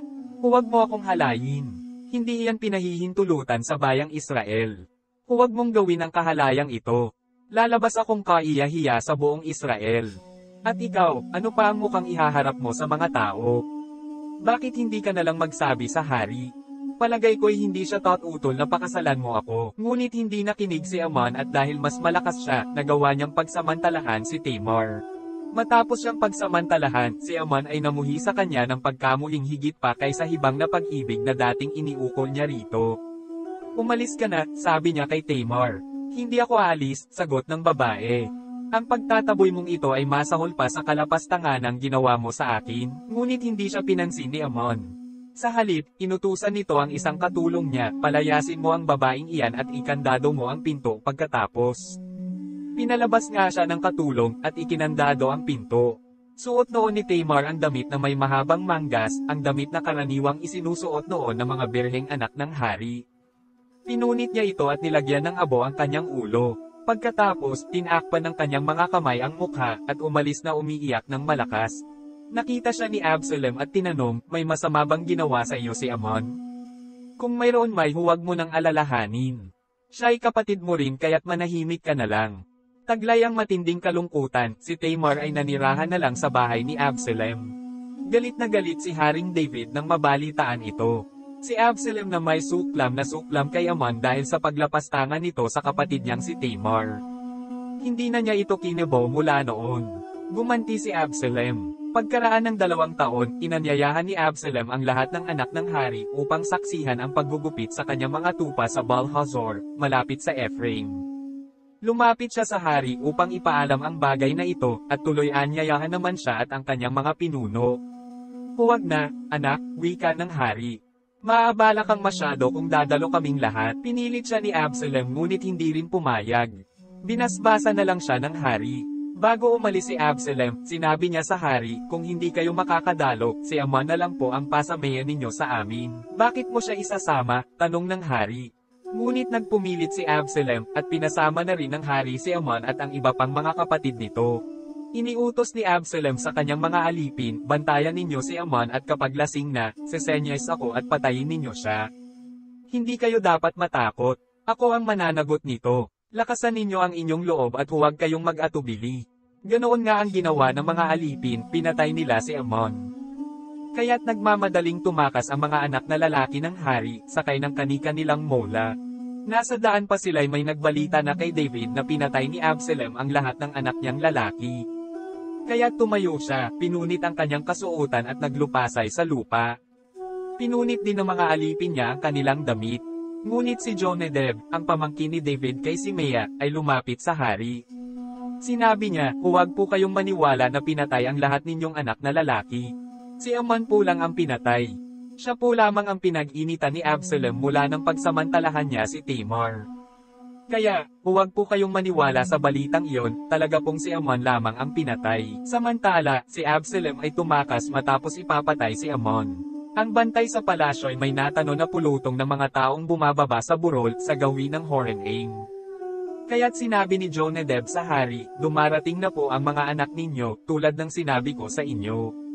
Nag-uusap pa sila'y dumating nga ang mga prinsipe na nag-iiyakan. Umiyak na rin ang hari at ang kanyang mga lingkod. Mahabang panahong nagluksa ang hari dahil sa pagkamatay ni Amnon. Si Absalom na may nagtago kina Talmai, anak ng haring Amihud ng Gesher. 3 taon siyang nagtago roon. Pagkalipas ng pagdadalamhati ng hari sa pagkamatay ni Amnon, nanabik siyang makita si Absalom. 2 Samuel Kapitulo 14. Binalak ni Job na maibalik si Absalom. Napansin ni Job, anak ni Zeruias, na ang hari ay nananabik na makita si Absalom. Kaya't nagpahanap siya sa tiko ng isang matalinong babae. Nang dumating ito ay sinabi niya, "Magsuot ka ng panluksa at magkunwari kang byuda. Huwag kang mag-aayos para magmukha kang matagal nang nagluluksa. Pagkatapos, pumunta ka sa hari at sabihin mo sa kanya ang ipagbibilin ko sa iyo." Matapos silang mag-usap ni Job, lumakad na ang babae. Pagdating sa hari, siya ay nagpatira pa bilang pagbibigay galang. Sinabi niya, "Tulungan po ninyo ako, mahal na hari." "Bakit? Ano bang nangyari sa iyo?" tanong ng hari. "Ako po'y isang byuda, may 2 akong anak na lalaki. Minsan po'y nag-away sila sa bukid. Walang umawat sa kanila, kaya't napatay ang isa. Dahil doon, pinuntahan ako ng mga kamag-anak ng aking asawa. Galit na galit po sila at pilit na kinukuha ang anak kong buhay upang patayin din dahil sa pagkapatay nito sa kanyang kapatid.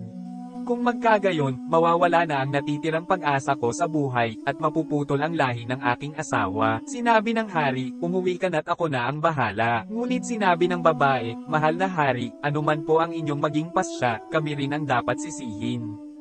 Wala po kayong dapat panagutan." Sinabi ng hari, "Kapag may bumanggit pa nito sa iyo, iharap mo sa akin para wala nang gumambala sa iyo." Kung ganoon po, wika ng babae, "Ipanalangin po ninyo kay Yahweh na inyong Diyos na huwag na nilang paghigantihan ang aking anak." Sumumpa ang hari, "Saksi si Yahweh, ang Diyos na buhay, walang masamang mangyayari sa anak mo. Isa pa pong kahilingan kung maaari, kamahalan," patuloy ng babae.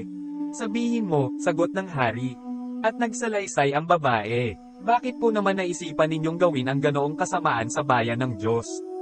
Sa inyo na rin pong bibig nang galing ang hatol sa inyong kamahalan sa hindi ninyo pagpapabalik sa inyong anak na inyong ipinatapon.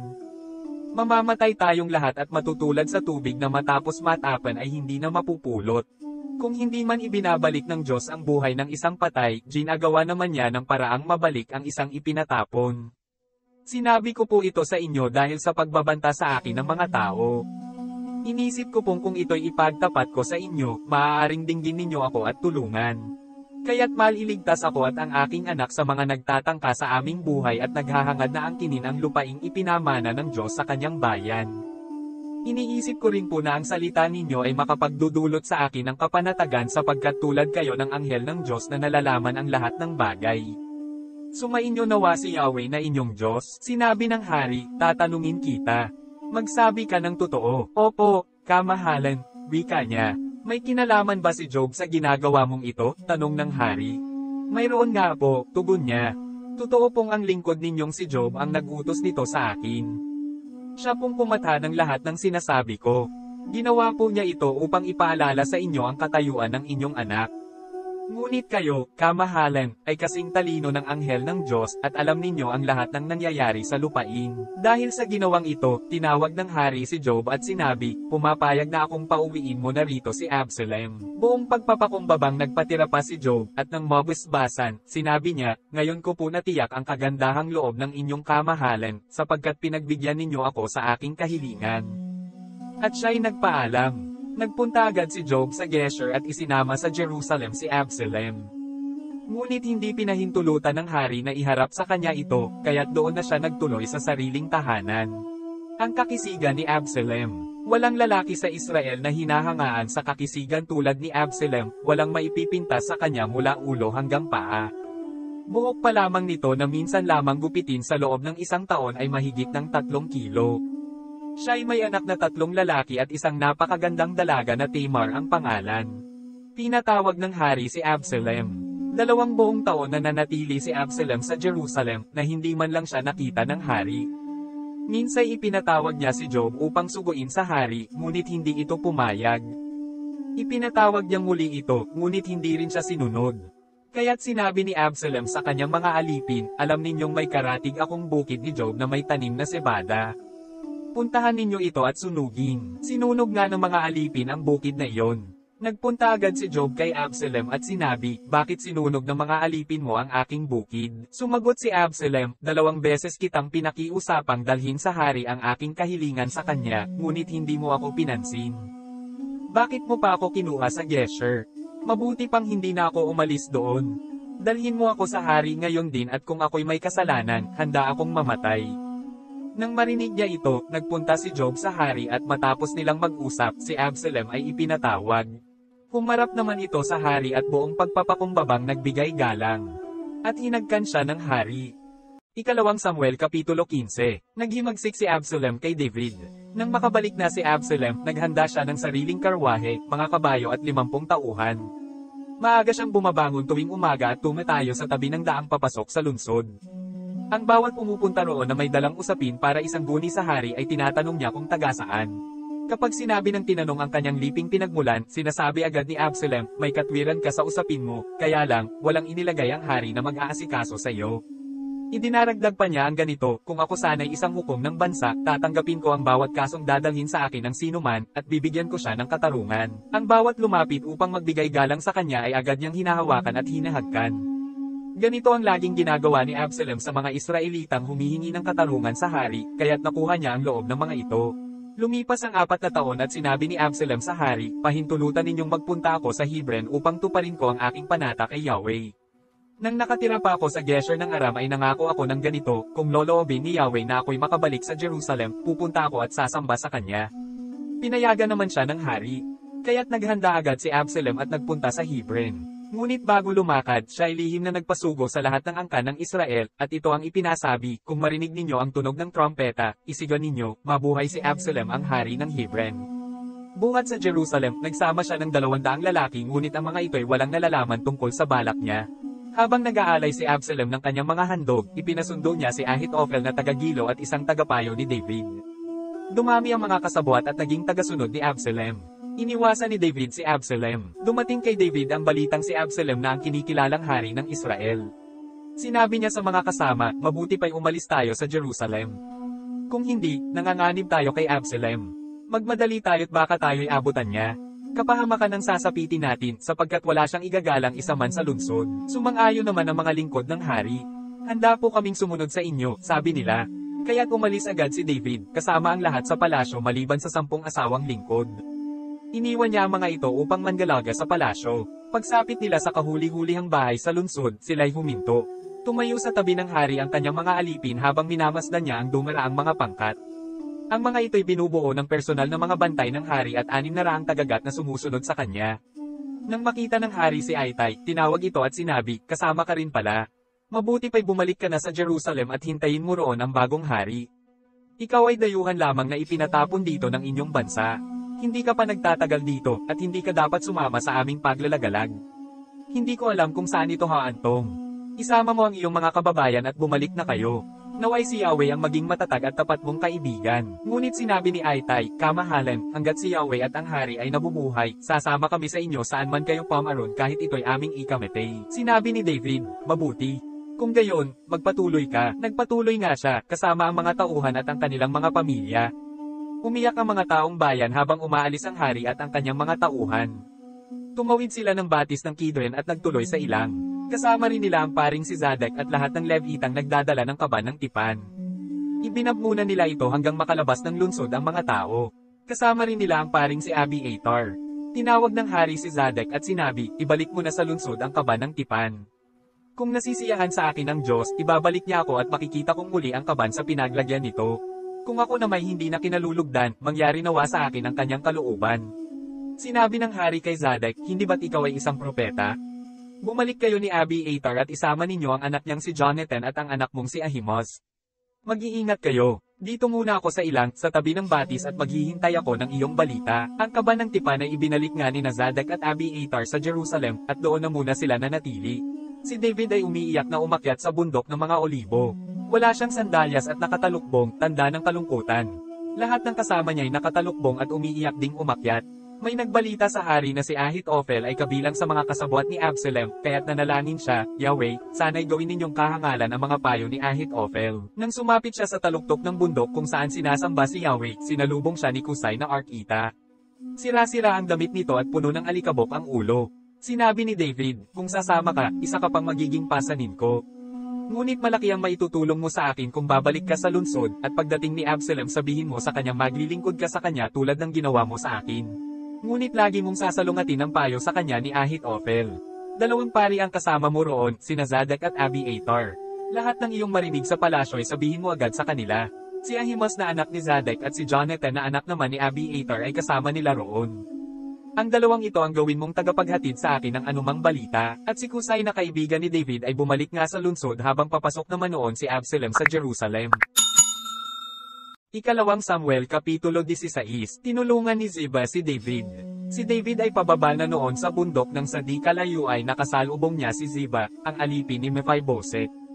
Ito'y may akay na 2 asno na may kargang 200 pirasong tinapay, 100 kumpol ng pases, 100 buwig ng sariwang prutas, at isang sisidlang balat na puno ng alak.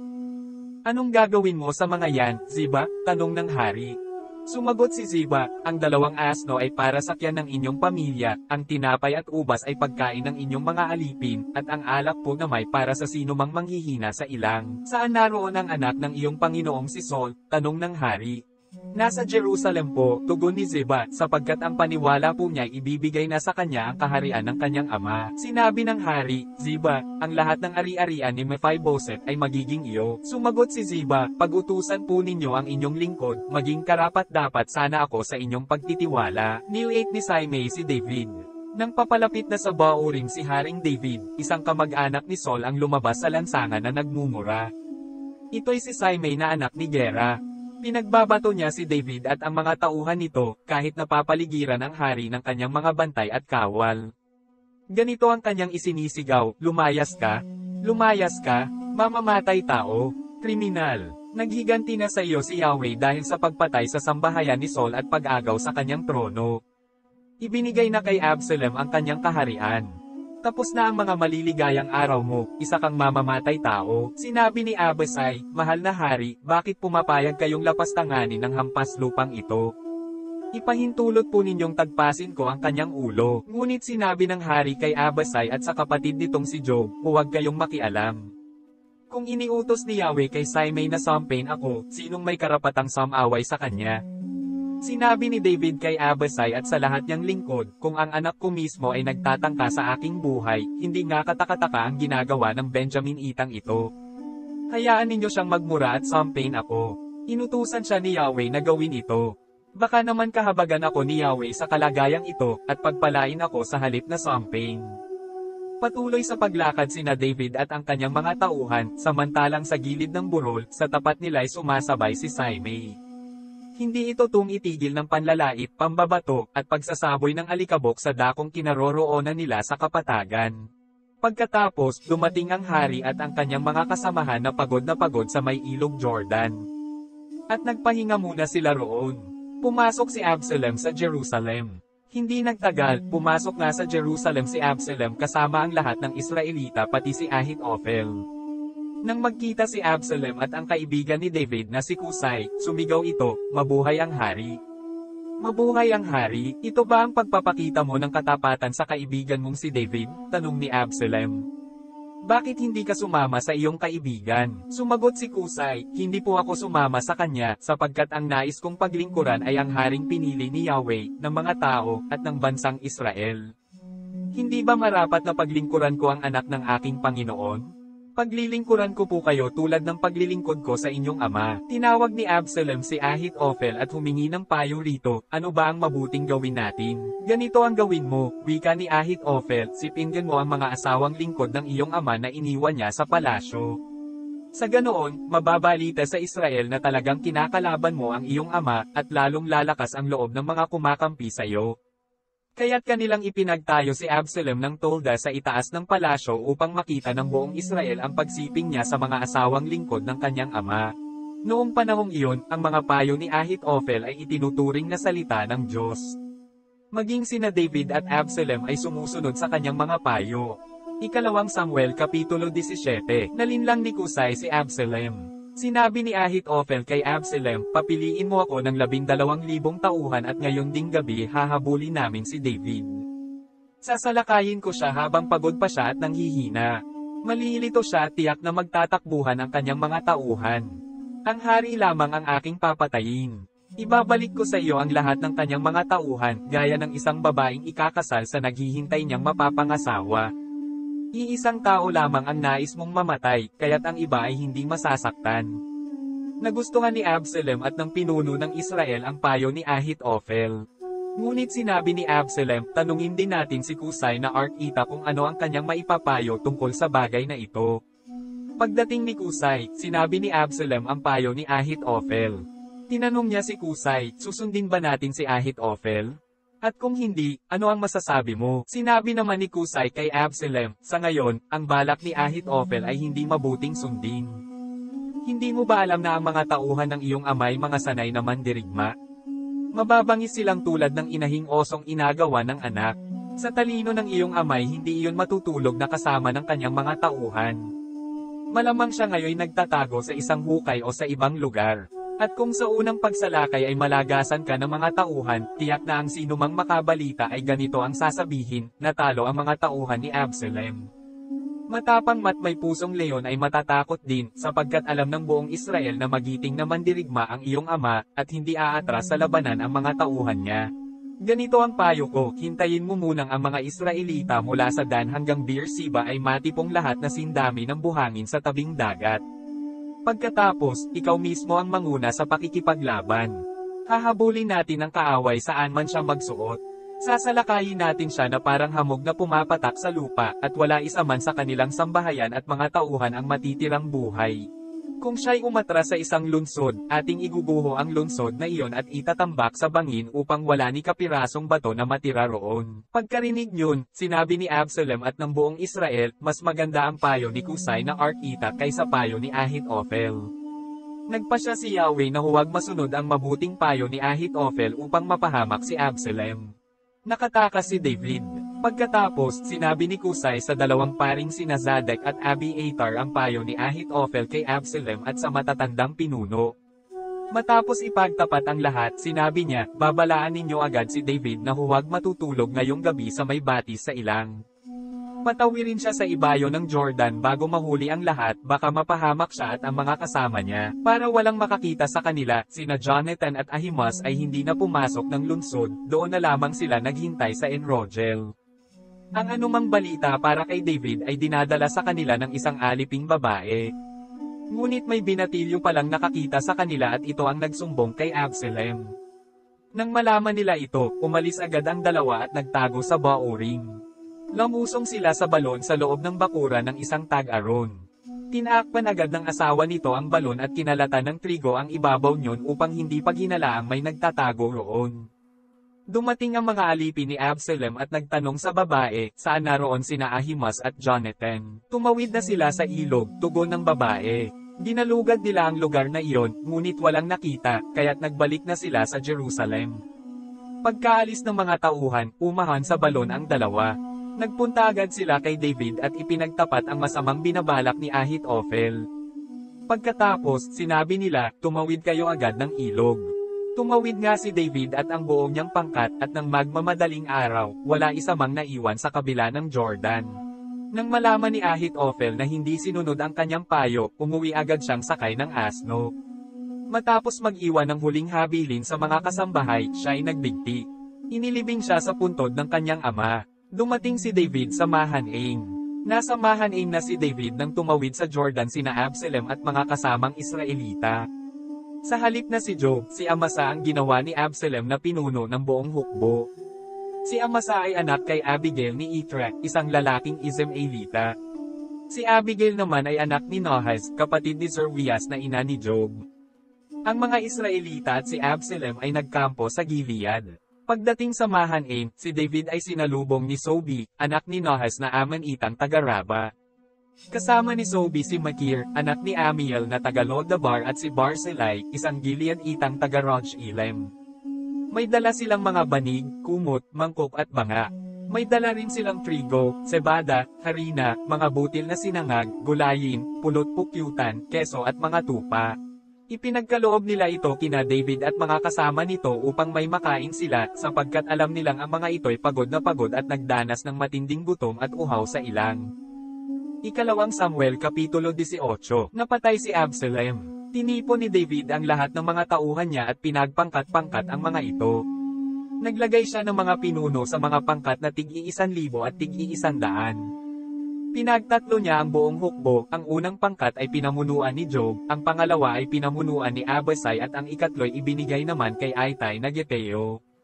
Sinabi ng hari sa kanila, sasama ako sa inyo sa labanan. Ngunit tumutol ang mga tauhan at sinabi nila, hindi po kayo dapat sumama sa amin. Kung kami po'y matalo at mapa-atres, iyon po'y walang halaga sa mga kaaway, kahit pa mapatay ang kalahati sa bilang namin. Ngunit ang katumbas ninyo'y 10,000 kawal.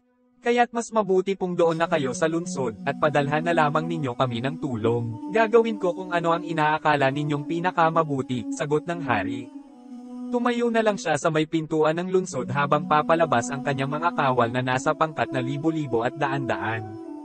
Pinagbilinan niya sina Joab, Abasai at Ittai, alang-alang sa akin, huwag ninyong sasaktan ang anak kong si Absalom. Narinig ng buong hukbo ang bilin ng hari sa lahat ng pinuno tungkol kay Absalom. Hinarap ng hukbo ni David ang mga Israelita at naglaban sila sa kagubatan ng Ephraim. Natalo ng mga tauhan ni David ang mga Israelita, at 20,000 kawal ang napatay ng araw na iyon. Umabot ang labanan hanggang sa mga kabukiran. Nang araw na iyon, mas marami pa ang namatay sa kagubatan kaysa namatay sa Tabak. Nakasalubong naman ni Absalom ang ilang kawal ni David. Nakasakay noon sa mola si Absalom, at pagdaan niya sa ilalim ng isang malaking puno ng ensina, napasabit ang ulo niya sa mga sanga.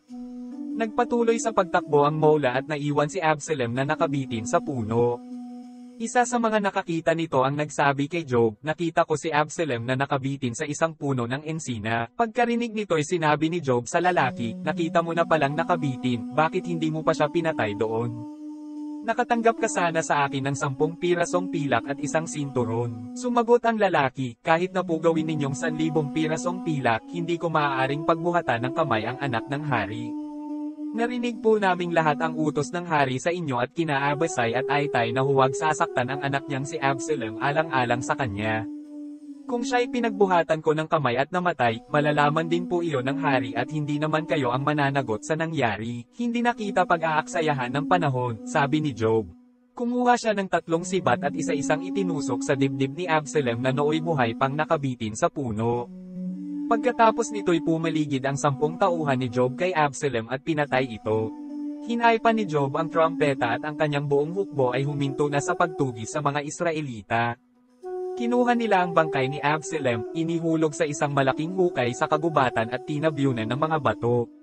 Nagsitakas naman at umuwi na ang lahat ng mga Israelita. Noong nabubuhay pa si Absalom, nagpatayo siya ng isang bantayog sa libis ng hari. Ginawa niya ito bilang alaala sapagkat wala siyang anak na lalaking magpapatuloy ng kanyang pangalan. Isinunod niya sa kanyang pangalan ang bantayog na iyon, at hanggang ngayon tinatawag iyong bantayog ni Absalom. Ibinalita kay David ang pagkamatay ni Absalom. Sinabi ni Ahimaaz na anak ni Zadok, hayaan ninyo akong tumakbo upang maibalita ko agad sa hari na siya'y nailigtas na ni Yahweh sa kanyang mga kaaway. Ngunit sinabi ni Job, huwag mong gagawin yan sa araw na ito. Ipagpaliban mo na sa ibang araw sapagkat namatay ang anak ng hari. At inutusan niya ang isang aliping Kusita para ibalita kay David ang nangyari.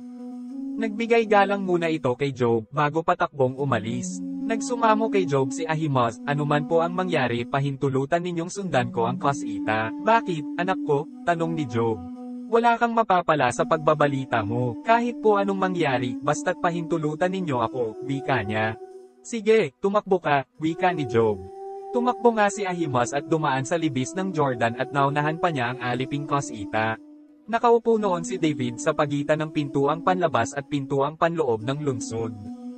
Umakyat naman sa tore ng pader ang isang bantay. Pagtanaw niya ay may nakita siyang isang lalaking tumatakbong palapit.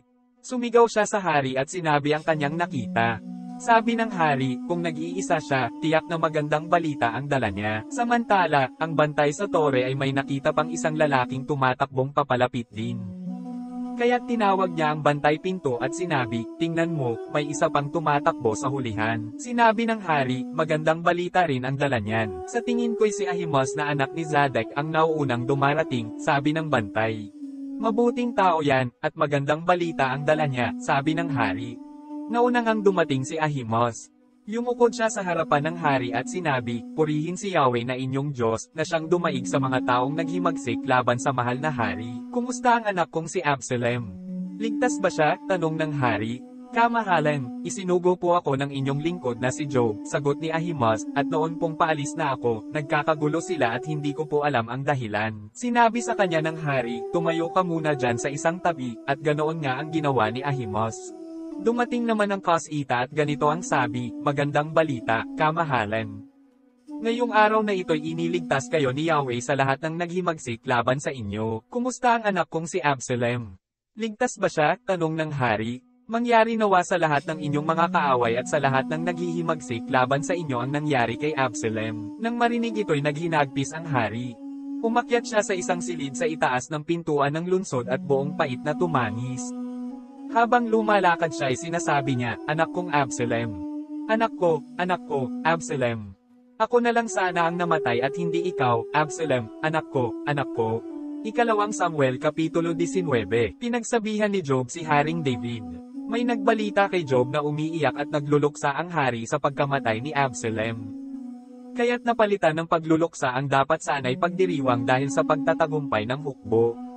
Nabalitaan ng mga kawal na labis na dinamdam ng hari ang nangyari sa kanyang anak. Dahil dito'y tahimik silang pumasok sa lungsod na parang mga kawal na nahihiyang magpakita sa madla dahil sa pagkatalo sa labanan. Tinaakpan ng hari ang kanyang mukha at umiyak ng malakas, Absalom, anak ko. Absalom, anak ko. Pumasok si Job sa silid at sinabi sa hari, sa araw na ito, inilagay ninyo sa kahihiyan ang inyong mga lingkod na nagligtas sa inyo, sa inyong mga anak, mga asawa at asawang lingkod. Minamahal ninyo ang namumuhi sa inyo at kinamumuhian ang nagmamahal sa inyo. Maliwanag ngayon na walang halaga sa inyo ang inyong mga opisyal at mga tauhan. Matamis pa yata sa inyo ang kami ay mas owang lahat basta't buhay lamang si Absalom. Kaya, lumakad kayo ngayon din at harapin ninyo ang inyong mga tauhan at kilalanin ninyo ang kanilang katapatan. Kung hindi, isinusumpa ko sa pangalan ni Yahweh, sa gabi ring ito'y wala isa mang kawal na mananatili sa inyo. Kapag nangyari ito, ito na ang pinakamalaking kapahamakan sa buong buhay ninyo. Dahil dito, tumayo ang hari at naupo sa may pintuan ng lungsod. Nang malaman ito ng kanyang mga kawal, sila'y nagsilapit sa kanya. Nagbalik si David sa Jerusalem. Samantala nagsitakas ang mga Israelita at nag-uwian sa kani-kanilang bayan. At ganito ang naging usapan sa buong lupain, iniligtas tayo ni Haring David sa lahat nating kaaway, at pinalaya sa mga Filisteo. Ngunit dahil kay Absalom, napilitan siyang umalis. Kinilala nating hari si Absalom, ngunit siya'y napatay sa labanan. Bakit hindi pa natin pababalaikan ang dati nating hari? Ang usapang ito'y kumalat sa buong Israel, at umabot sa pandinig ni David. Kaya't isinugo niya ang mga paring sina Zadok at Abiathar upang sabihin sa pinuno ng Juda, bakit wala pa kayong ginagawang hakbang upang magbalik ang hari sa palasyo? Kayo'y mga tunay na laman at dugo ko. Bakit nahuhuli pa kayo sa paghahangad na ako'y mapabalik doon? At ipinasabi naman niya kay Amasa, ikaw ay tunay kong laman at dugo. Ikaw ngayon ang hinihirang kong pinuno ng hukbo, kapalit ni Job. Patayin nawa ako ng Diyos kung hindi ito ang gagawin ko. Buong galak na tinanggap ng mga taga-Juda ang balitang ito, kaya't ipinasundo nila si Haring David at ang lahat ng mga kasama niya. Pumunta na nga sina Haring David at ang mga kasama niya sa ilog Jordan. Nagtipon naman ang mga taga-Juda sa Gilgal upang salubungin siya at samahan sa pagtawid sa ilog. Isa sa sumalubong kay David ay si Simei, anak ni Gera na taga-Baurim. Ang taong ito ay Benjaminita, at nagmamadali ring sumama sa mga taga-Juda. Kasama niya ang may 1,000 katao buhat din sa Benjamin. Nagmamadali ring bumaba sa Jordan si Ziba, ang alipin ng sambahayan ni Saul, kasama ang kanyang 15 anak na lalaki at 20 alipin. Tumawid sila sa ilog upang tulungang makatawid ang sambahayan ng hari at upang gawin ang anumang ipag-utos niya. Tinatawad ni David si Simei. Nang tatawid na lamang sila sa Jordan, nagpatira pa sa harapan ng hari si Simei. Sinabi niya sa hari, kalimutan na po sana ninyo ang kasamaang ginawa ko nang kayo'y papaalis noon sa Jerusalem. Patawarin na po ninyo ako sa lahat ng ito. Inaamin ko pong nagkasala ako sa inyo. Kaya po naman ako ang nauna sa mga liping tagahilaga upang sumalubong sa inyo, mahal na hari. Tumutol si Abasai at ang sabi, hindi ba dapat patayin ang taong ito sapagkat nilate niya ang haring pinili ni Yahweh? Nagsalita ang hari, sino bang humihingi ng payo ninyo, mga anak ni Zeruias? Bakit ninyo ako pinangungunahan? Ako ngayon ang hari ng buong Israel, at isinusumpa ko, walang sino mang papatayin sa Israel ngayon. Pagkatapos, sinabi ng hari kay Simei, nangangako akong hindi ka papatayin. Ang kagandahang loob ni David kay Mephibosheth. Si Mephibosheth na apo ni Saul ay sumalubong din sa hari. Mula nang umalis si David hanggang sa matagumpay niyang pagbabalik, hindi naghugas ng paa si Mephibosheth ni nagputol ng balbas o naglaban ng kanyang damit. Nang dumating siya mula sa Jerusalem, sinabi ng hari, bakit hindi ka sumama sa akin, Mephibosheth? Mahal na hari, wika niya, alam po ninyong ako'y pilay. Kaya ipinahanda ko po sa aking katulong ang sasakyan kong asno upang sumama sa inyo. Ngunit hindi niya ako sinunod. Sa halip ay nagpunta siya sa inyo at siniraan ako. Alam kong kayo'y tulad ng anghel ng Diyos, kaya gawin po ninyo sa akin ang sa palagay ninyo'y nararapat. Ang buong sambahayan ng aking ama, ako at ang lahat sa amin ay maaari ninyong ipapatay, ngunit sa halip, binigyan pa ninyo ang inyong alipin ng lugar sa inyong hapag. Wala na po akong mairereklamo sa inyo, mahal na hari. Sumagot ang hari, wala ka nang dapat sabihin pa, Mephibosheth.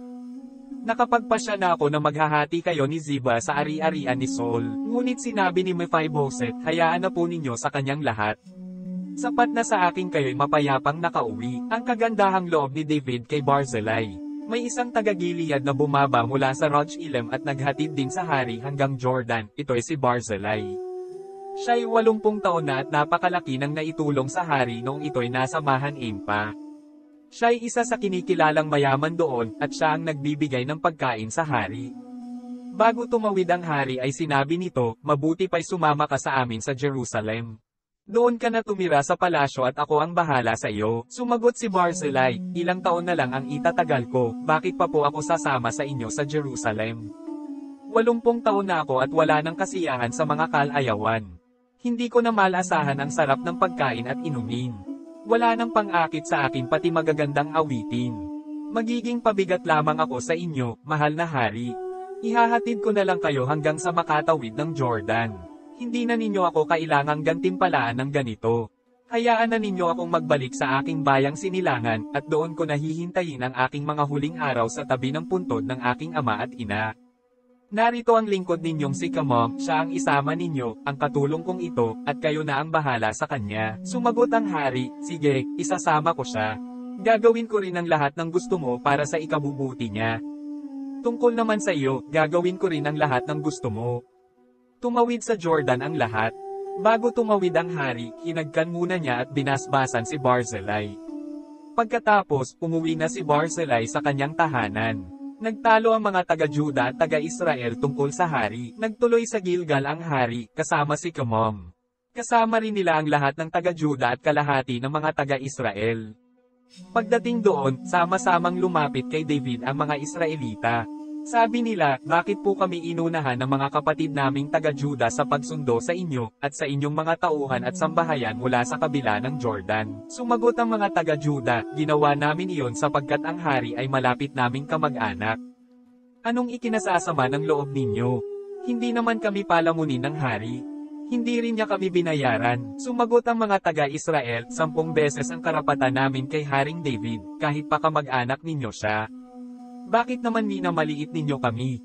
Nakakalimutan yata ninyo na kami ang unang nakaisip na ibalik ang hari, ngunit mas magagaspang ang pananalita ng mga taga-Juda kaysa mga taga-Israel. Ikalawang Samuel Kapitulo 20. Ang paghihimagsik ni Siba. Si Siba na taga-Gilgal ay isang walang hiyang tao. Siya ay anak ni Bichri, mula sa lipi ni Benjamin. Hinaipan niya ang trompeta upang mapansin ng tao. Isinisigaw niya, umuwi na tayo, o Israel. Ano bang mapapala natin kay David? Ano bang nagawa para sa atin ang anak ni Jesse? Humiwalay nga kay David ang mga taga-Israel at sumama kay Siba. Ngunit nanatiling tapat ang mga taga-Juda kay David at buhat sa Jordan ay inihatid nila ang hari hanggang Jerusalem. Pagdating doon, ipinakuha ni David ang 10 asawang lingkod na iniwan niya upang mamahala sa palasyo. Pinaponte niya ang mga ito sa isang bahay, pinatira doon at pinabantayan. Pinadadalhan niya ang mga ito ng kanilang mga pangangailangan ngunit hindi na niya sila muling sinipingan. Kaya't namuhay silang parang mga byuda hanggang sa sila'y mamatay.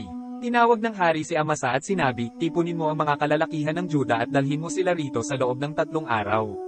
Sinikap ni Amasa ang sundin ang utos ng hari ngunit hindi niya naiharap dito ang mga kalalakihan ng Juda sa loob ng takdang panahon. Dahil dito, tinawag ni David si Abasai. Sinabi niya, mas malaking gulo ang idudulot ni Siba kaysa kay Absalom. Kaya't isama mo ang aking mga tauhan at habulin ninyo siya. Baka may masakop siyang lungsod na may kuta at hindi na natin siya mahuli. Sumama nga kay Abasai si Joab at ang mga tauhan niya, gayon din ang mga Peleteo at Kirteo, upang tugisin si Siba na anak ni Bichri. Pagsapit nila sa may malaking bato sa Gibeon, sinalubong sila ni Amasa. Suot noon ni Joab ang kanyang kasuotang pandigma, at may dala siyang espada na nakakabit sa kanyang sinturon. Habang papalapit siya, nalaglag ang kanyang espada. Sinabi niya, kumusta ka, kapatid ko, sabay hawak ng kanang kamay sa balbas ni Amasa upang ito'y hagkan. Hindi napapansin ni Amasa ang espadang hawak ni Job sa kabilang kamay. Kaya't sinaksak siya nito sa tiyan. Lumuwa sa lupa ang bituka niya, at namatay agad sa saksak na iyon. Nagpatuloy ang magkapatid na Job at Abasai sa kanilang pagtugis kay Siba. Isang tauhan ni Job ang tumayo sa may bangkay ni Amasa at sumigaw, ang lahat ng kakampi ni Job at ni David ay sumunod kay Job. Nakabulagta sa gitna ng lansangan ang bangkay ni Amasa, naliligo sa sariling dugo.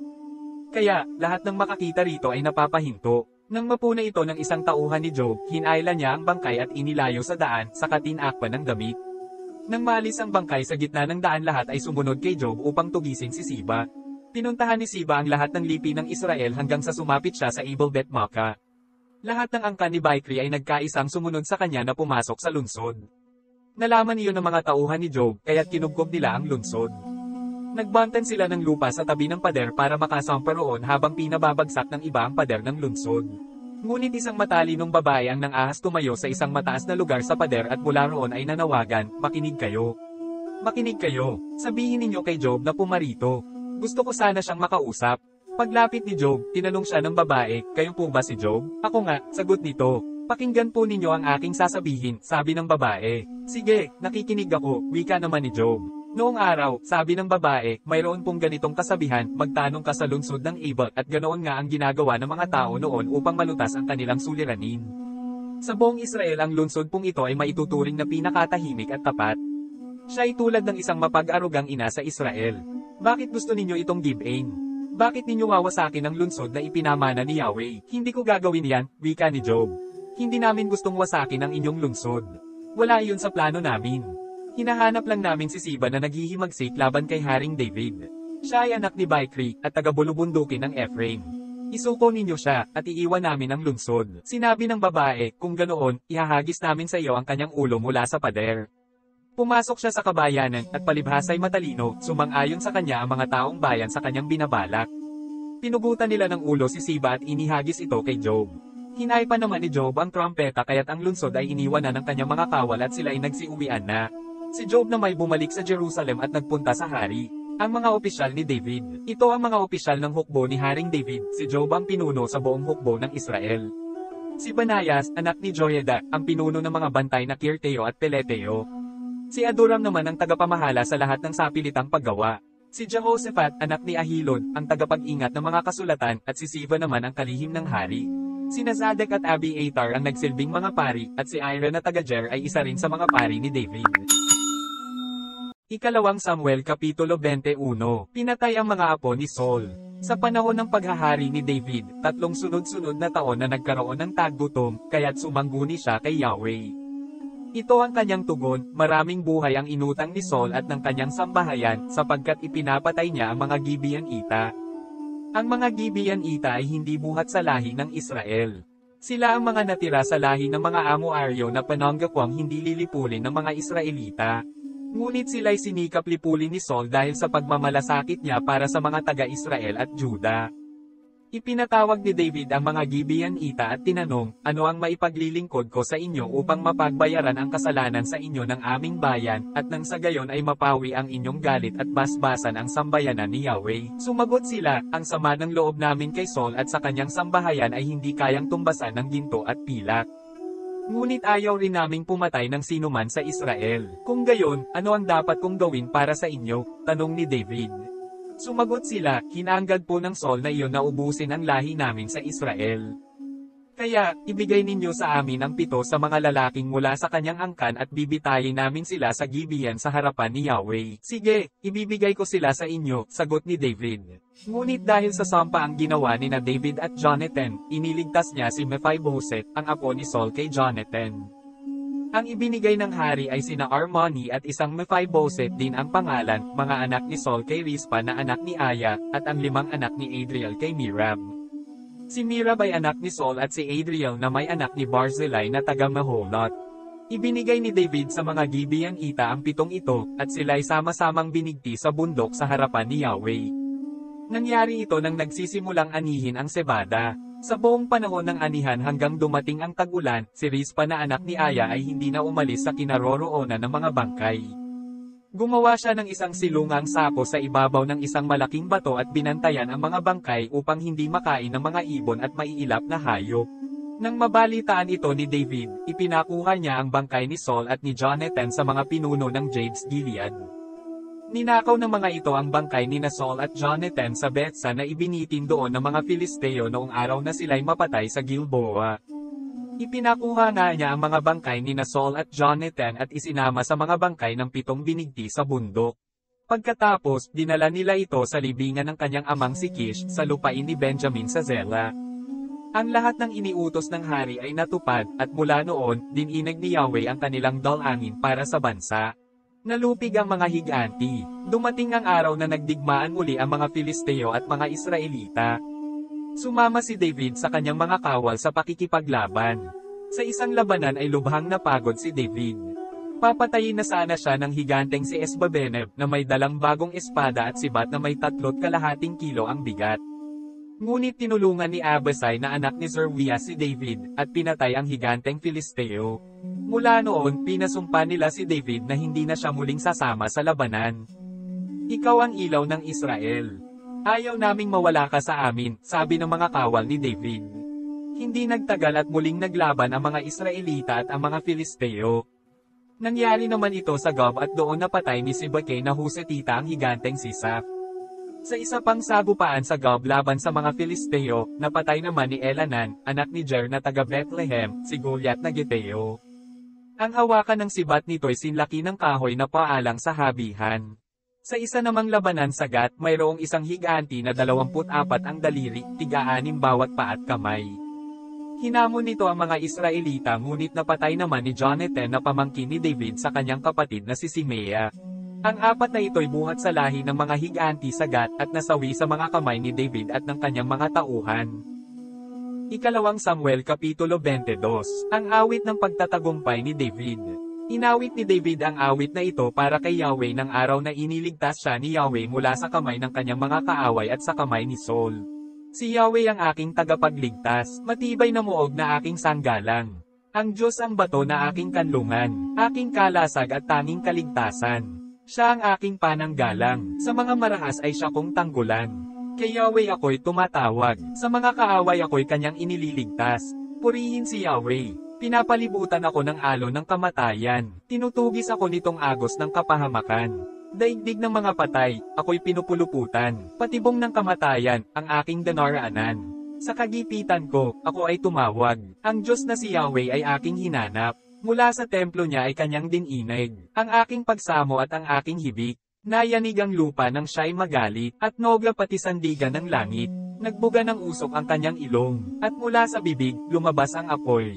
Hinawi ang langit, bumaba sa lupa, makapal na ulap ang tantungang pababa. Sakay ng kerubing mabilis lumipad, sa bilis ng hangin siya ay naglayag.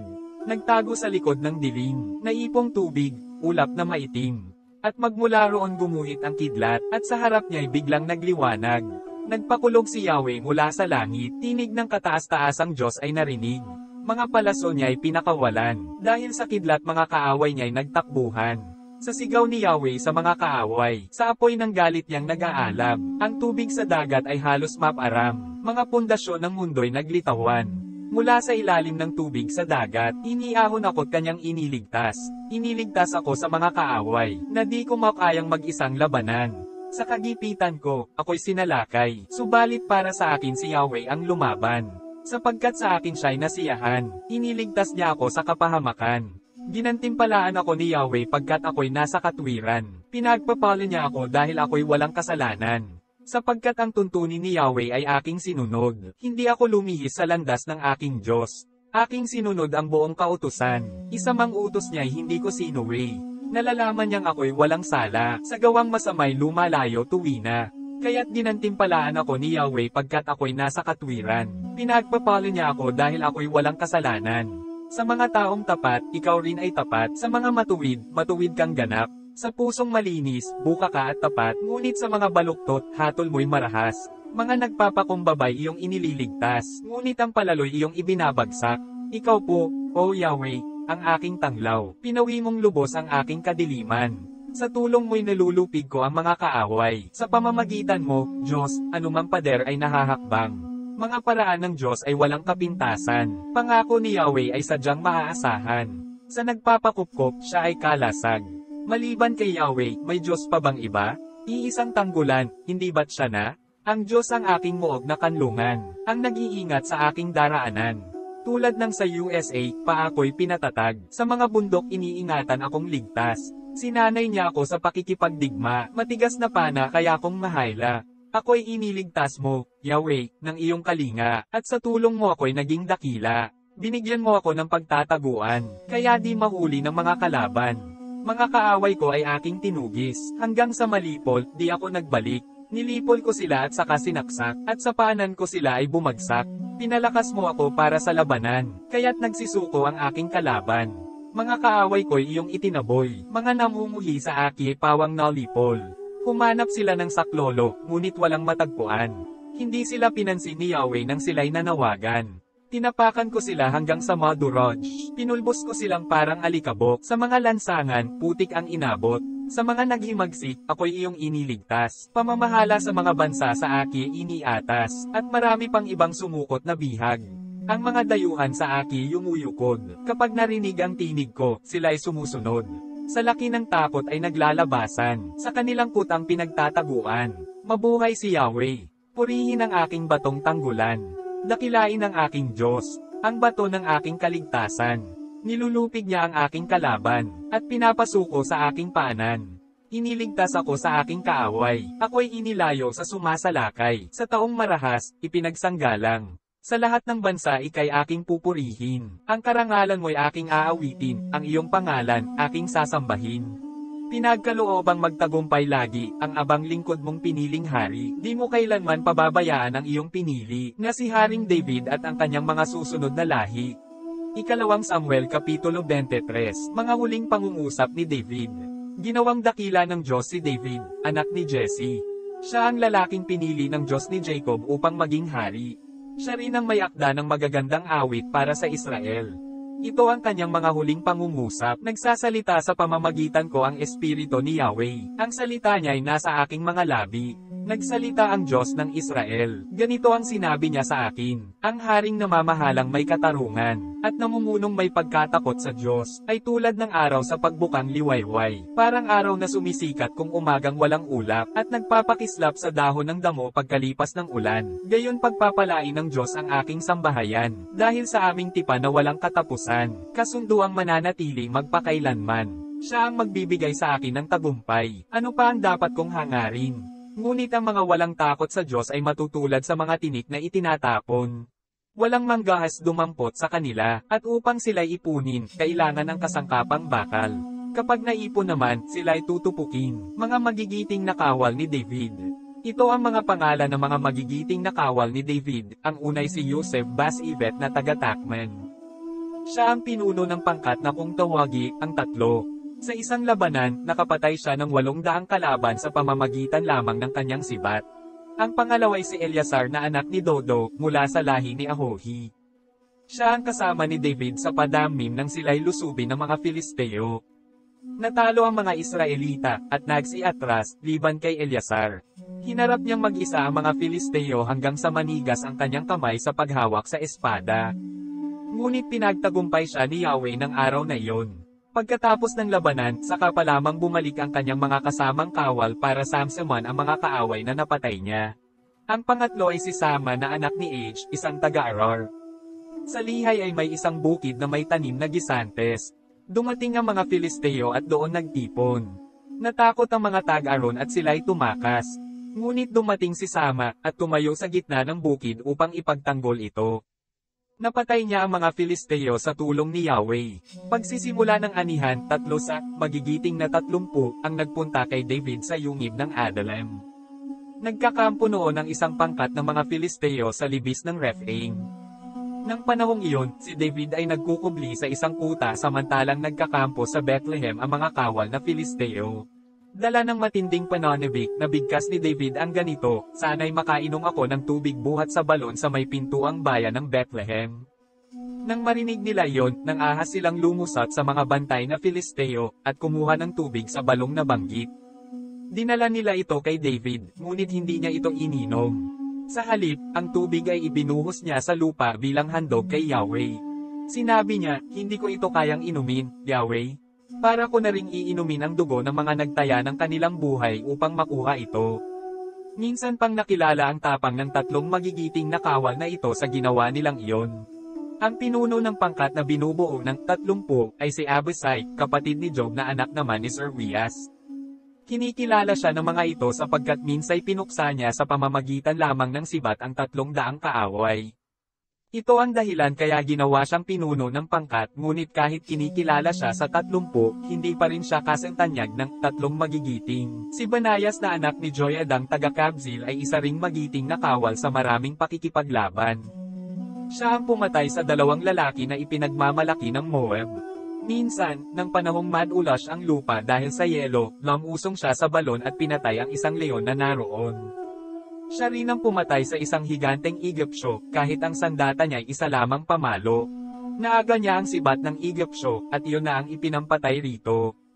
Iyan ang kasaysayan ng bantog na si Banayas, ang labis na hinahangaan at kaanib ng 30. Sa pangkat na ito, siya ay talagang kinikilala, ngunit hindi pa rin siya kasentanyag ng grupong, ang 3. Dahil sa kanyang tapang, ginawa siyang sariling bantay ni David sa kanyang palasyo.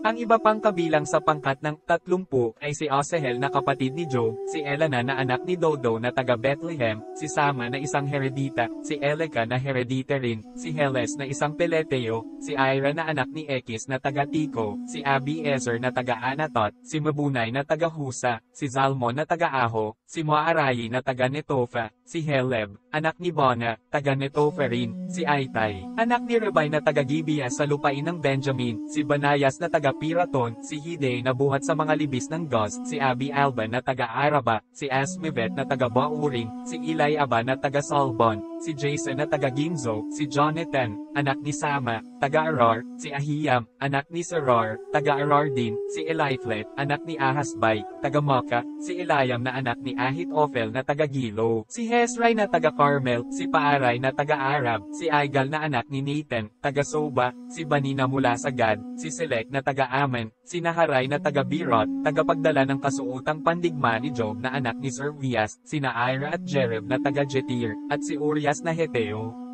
May 37 magigiting na kawal si David. Ikalawang Samuel Kapitulo 24, nagsagawa ng senses si David. Dumating ang panahong muling nagalit sa Israel si Yahweh, at ginamit niya si David upang sila'y parusahan. Sinabi niya, lumakad ka at bilangin mo ang mga taga-Israel at mga taga-Juda. Kaya't inutusan ni David si Job, ang pinuno ng kanyang hukbo, pumunta ka kasama ng iyong mga opisyal sa lahat ng lipi ng Israel mula sa Dan hanggang Beersheba, at bilangin ninyo ang sambayanan. Gusto kong malaman kung gaano sila karami. Sumagot si Job, sana'y loobin ni Yahweh na paramihin ng 100 ulit ang bilang ng sambayanan. At sana'y makita ninyo ang katuparan nito. Ngunit bakit gusto pa ninyong malaman ang bagay na ito? Ngunit iginiit ni David ang kanyang utos, kaya't lumakad sila upang isagawa ang pagbilang sa sambayanang Israel. Tumawid sila ng Jordan at nagsimula sila sa Aroer tuloy sa lungsod sa gitna ng kapatagan patungong Gad hanggang sa Jazer. Pagkatapos, tumuloy sila sa Gilead at sa Cades, sa lupain ng mga Heteo at nagtuloy hanggang sa Dan. Mula ro'y nagpunta sila sa Sidan at nagpatuloy hanggang sa makarating sila sa may pader na lungsod ng Tyro. Nilaibat nila ang lahat ng bayan ng mga Hebita at Kananiyo at nagtapos sila sa Beersheba sa katimugan ng Juda. Nagbalik sila sa Jerusalem pagkatapos na malaibat nila ang buong lupain sa loob ng 9 na buwan at 20 araw. Iniulat ni Job sa hari ang kabuuan ng lahat ng mga lalaking maaaring maglingkod sa hukbong sandatahan. Sa Israel ay 800,000 at sa Juda naman ay 500,000. Matapos ipabilang ni David ang mga tao, inusig siya ng kanyang budi. Sinabi niya kay Yahweh, nagkasala ako ng malaki sa ginawa kong ito, patawarin po ninyo ako sa aking kahangalan. Kinaumagahan, pagkagising ni David, sa utos ni Yahweh ay pumunta sa kanya ang propetang si Gad. Sinabi nito kay David, ito po ang ipinapasabi sa inyo ni Yahweh, mamili ka kung alin sa 3 parusang ito ang gusto mong gawin ko sa iyo, 3 taong taggutom sa iyong lupain, 3 buwang pag-uusig ng iyong mga kaaway o 3 araw na salot. Alin ang gusto ninyo para masabi ko sa nagsugo sa akin? Sumagot si David, hirap na hirap ang aking kalooban sa nangyaring ito. Sapagkat mahabagin si Yahweh, ang pipiliin ko'y ang tuwirang parusa niya, kaysa ako'y mahulog pa sa kamay ng mga tao. Kaya't si Yahweh ay nagpadala ng salot sa Israel, at mula sa Dan hanggang Beersheba ay 70,000 tao ang namatay. Nangyari ito mula ng umagang iyon hanggang sa itinakdang panahon. Nang iunat ng anghel ang kanyang kamay upang puksain ang mga taga-Jerusalem, pinigil siya ni Yahweh. Nagbago ang pasya nito at sinabi, tama na. Huwag mo nang ituloy. Ang anghel ni Yahweh ay nakatayo noon sa giikan ni Arauna, isang Jebuso. Nang makita ni David ang anghel, sinabi niya kay Yahweh, napakalaki ng pagkakasalang nagawa ko sa inyo at ang mga walang malay na tupang ito ang nagdurusa. Ako at ang aking sambahayan ang parusahan ninyo. Nang araw ring iyon, lumapit si Gad kay David at sinabi, gumawa kayo ng altar para kay Yahweh sa giikan ni Arauna. Sinunod ni David ang utos ni Yahweh. Nang makita ni Arauna na dumarating ang hari kasama ang kanyang mga lingkod, sumalubong siya at nagpatira pa sa harapan yun. Ano po kaya ang inyong pakay, kamahalan, at dumalaw sa inyong abang lingkod? Tanong ni Arauna. Sumagot si David, bibilhin ko ang iyong giikan para pagtayuan ng altar ni Yahweh, upang mainto na ang salot. Hindi na po kailangang bilhin ito, gamitin na po ninyo sa paghahandog, tugon naman ni Arauna. Sinabi pa niya, mayroon po akong mga toro dito. Ito na po ang inyong ihandog. Ang kariton po namang ito at mga pamatok ay gawin na ninyong panggatong. Nang maibigay niya ang lahat ng ito ay idinugtong pa niya, maging kalugod-lugod nawa ang inyong handog kay Yahweh na inyong Diyos. Ngunit sinabi ng hari, hindi maaari, babayaran kita, sapagkat hindi ako maghahandog kay Yahweh ng anumang walang halaga sa akin. Kaya't binayaran ni David ang giikang iyon at ang toro sa halagang 50 pirasong pilak. Gumawa nga siya ng altar at nagdala roon ng handog na susunugin at handog pangkapayapaan. Pinakinggan ni Yahweh ang panalangin ni David para sa bansa at tumigil na nga ang salot sa Israel.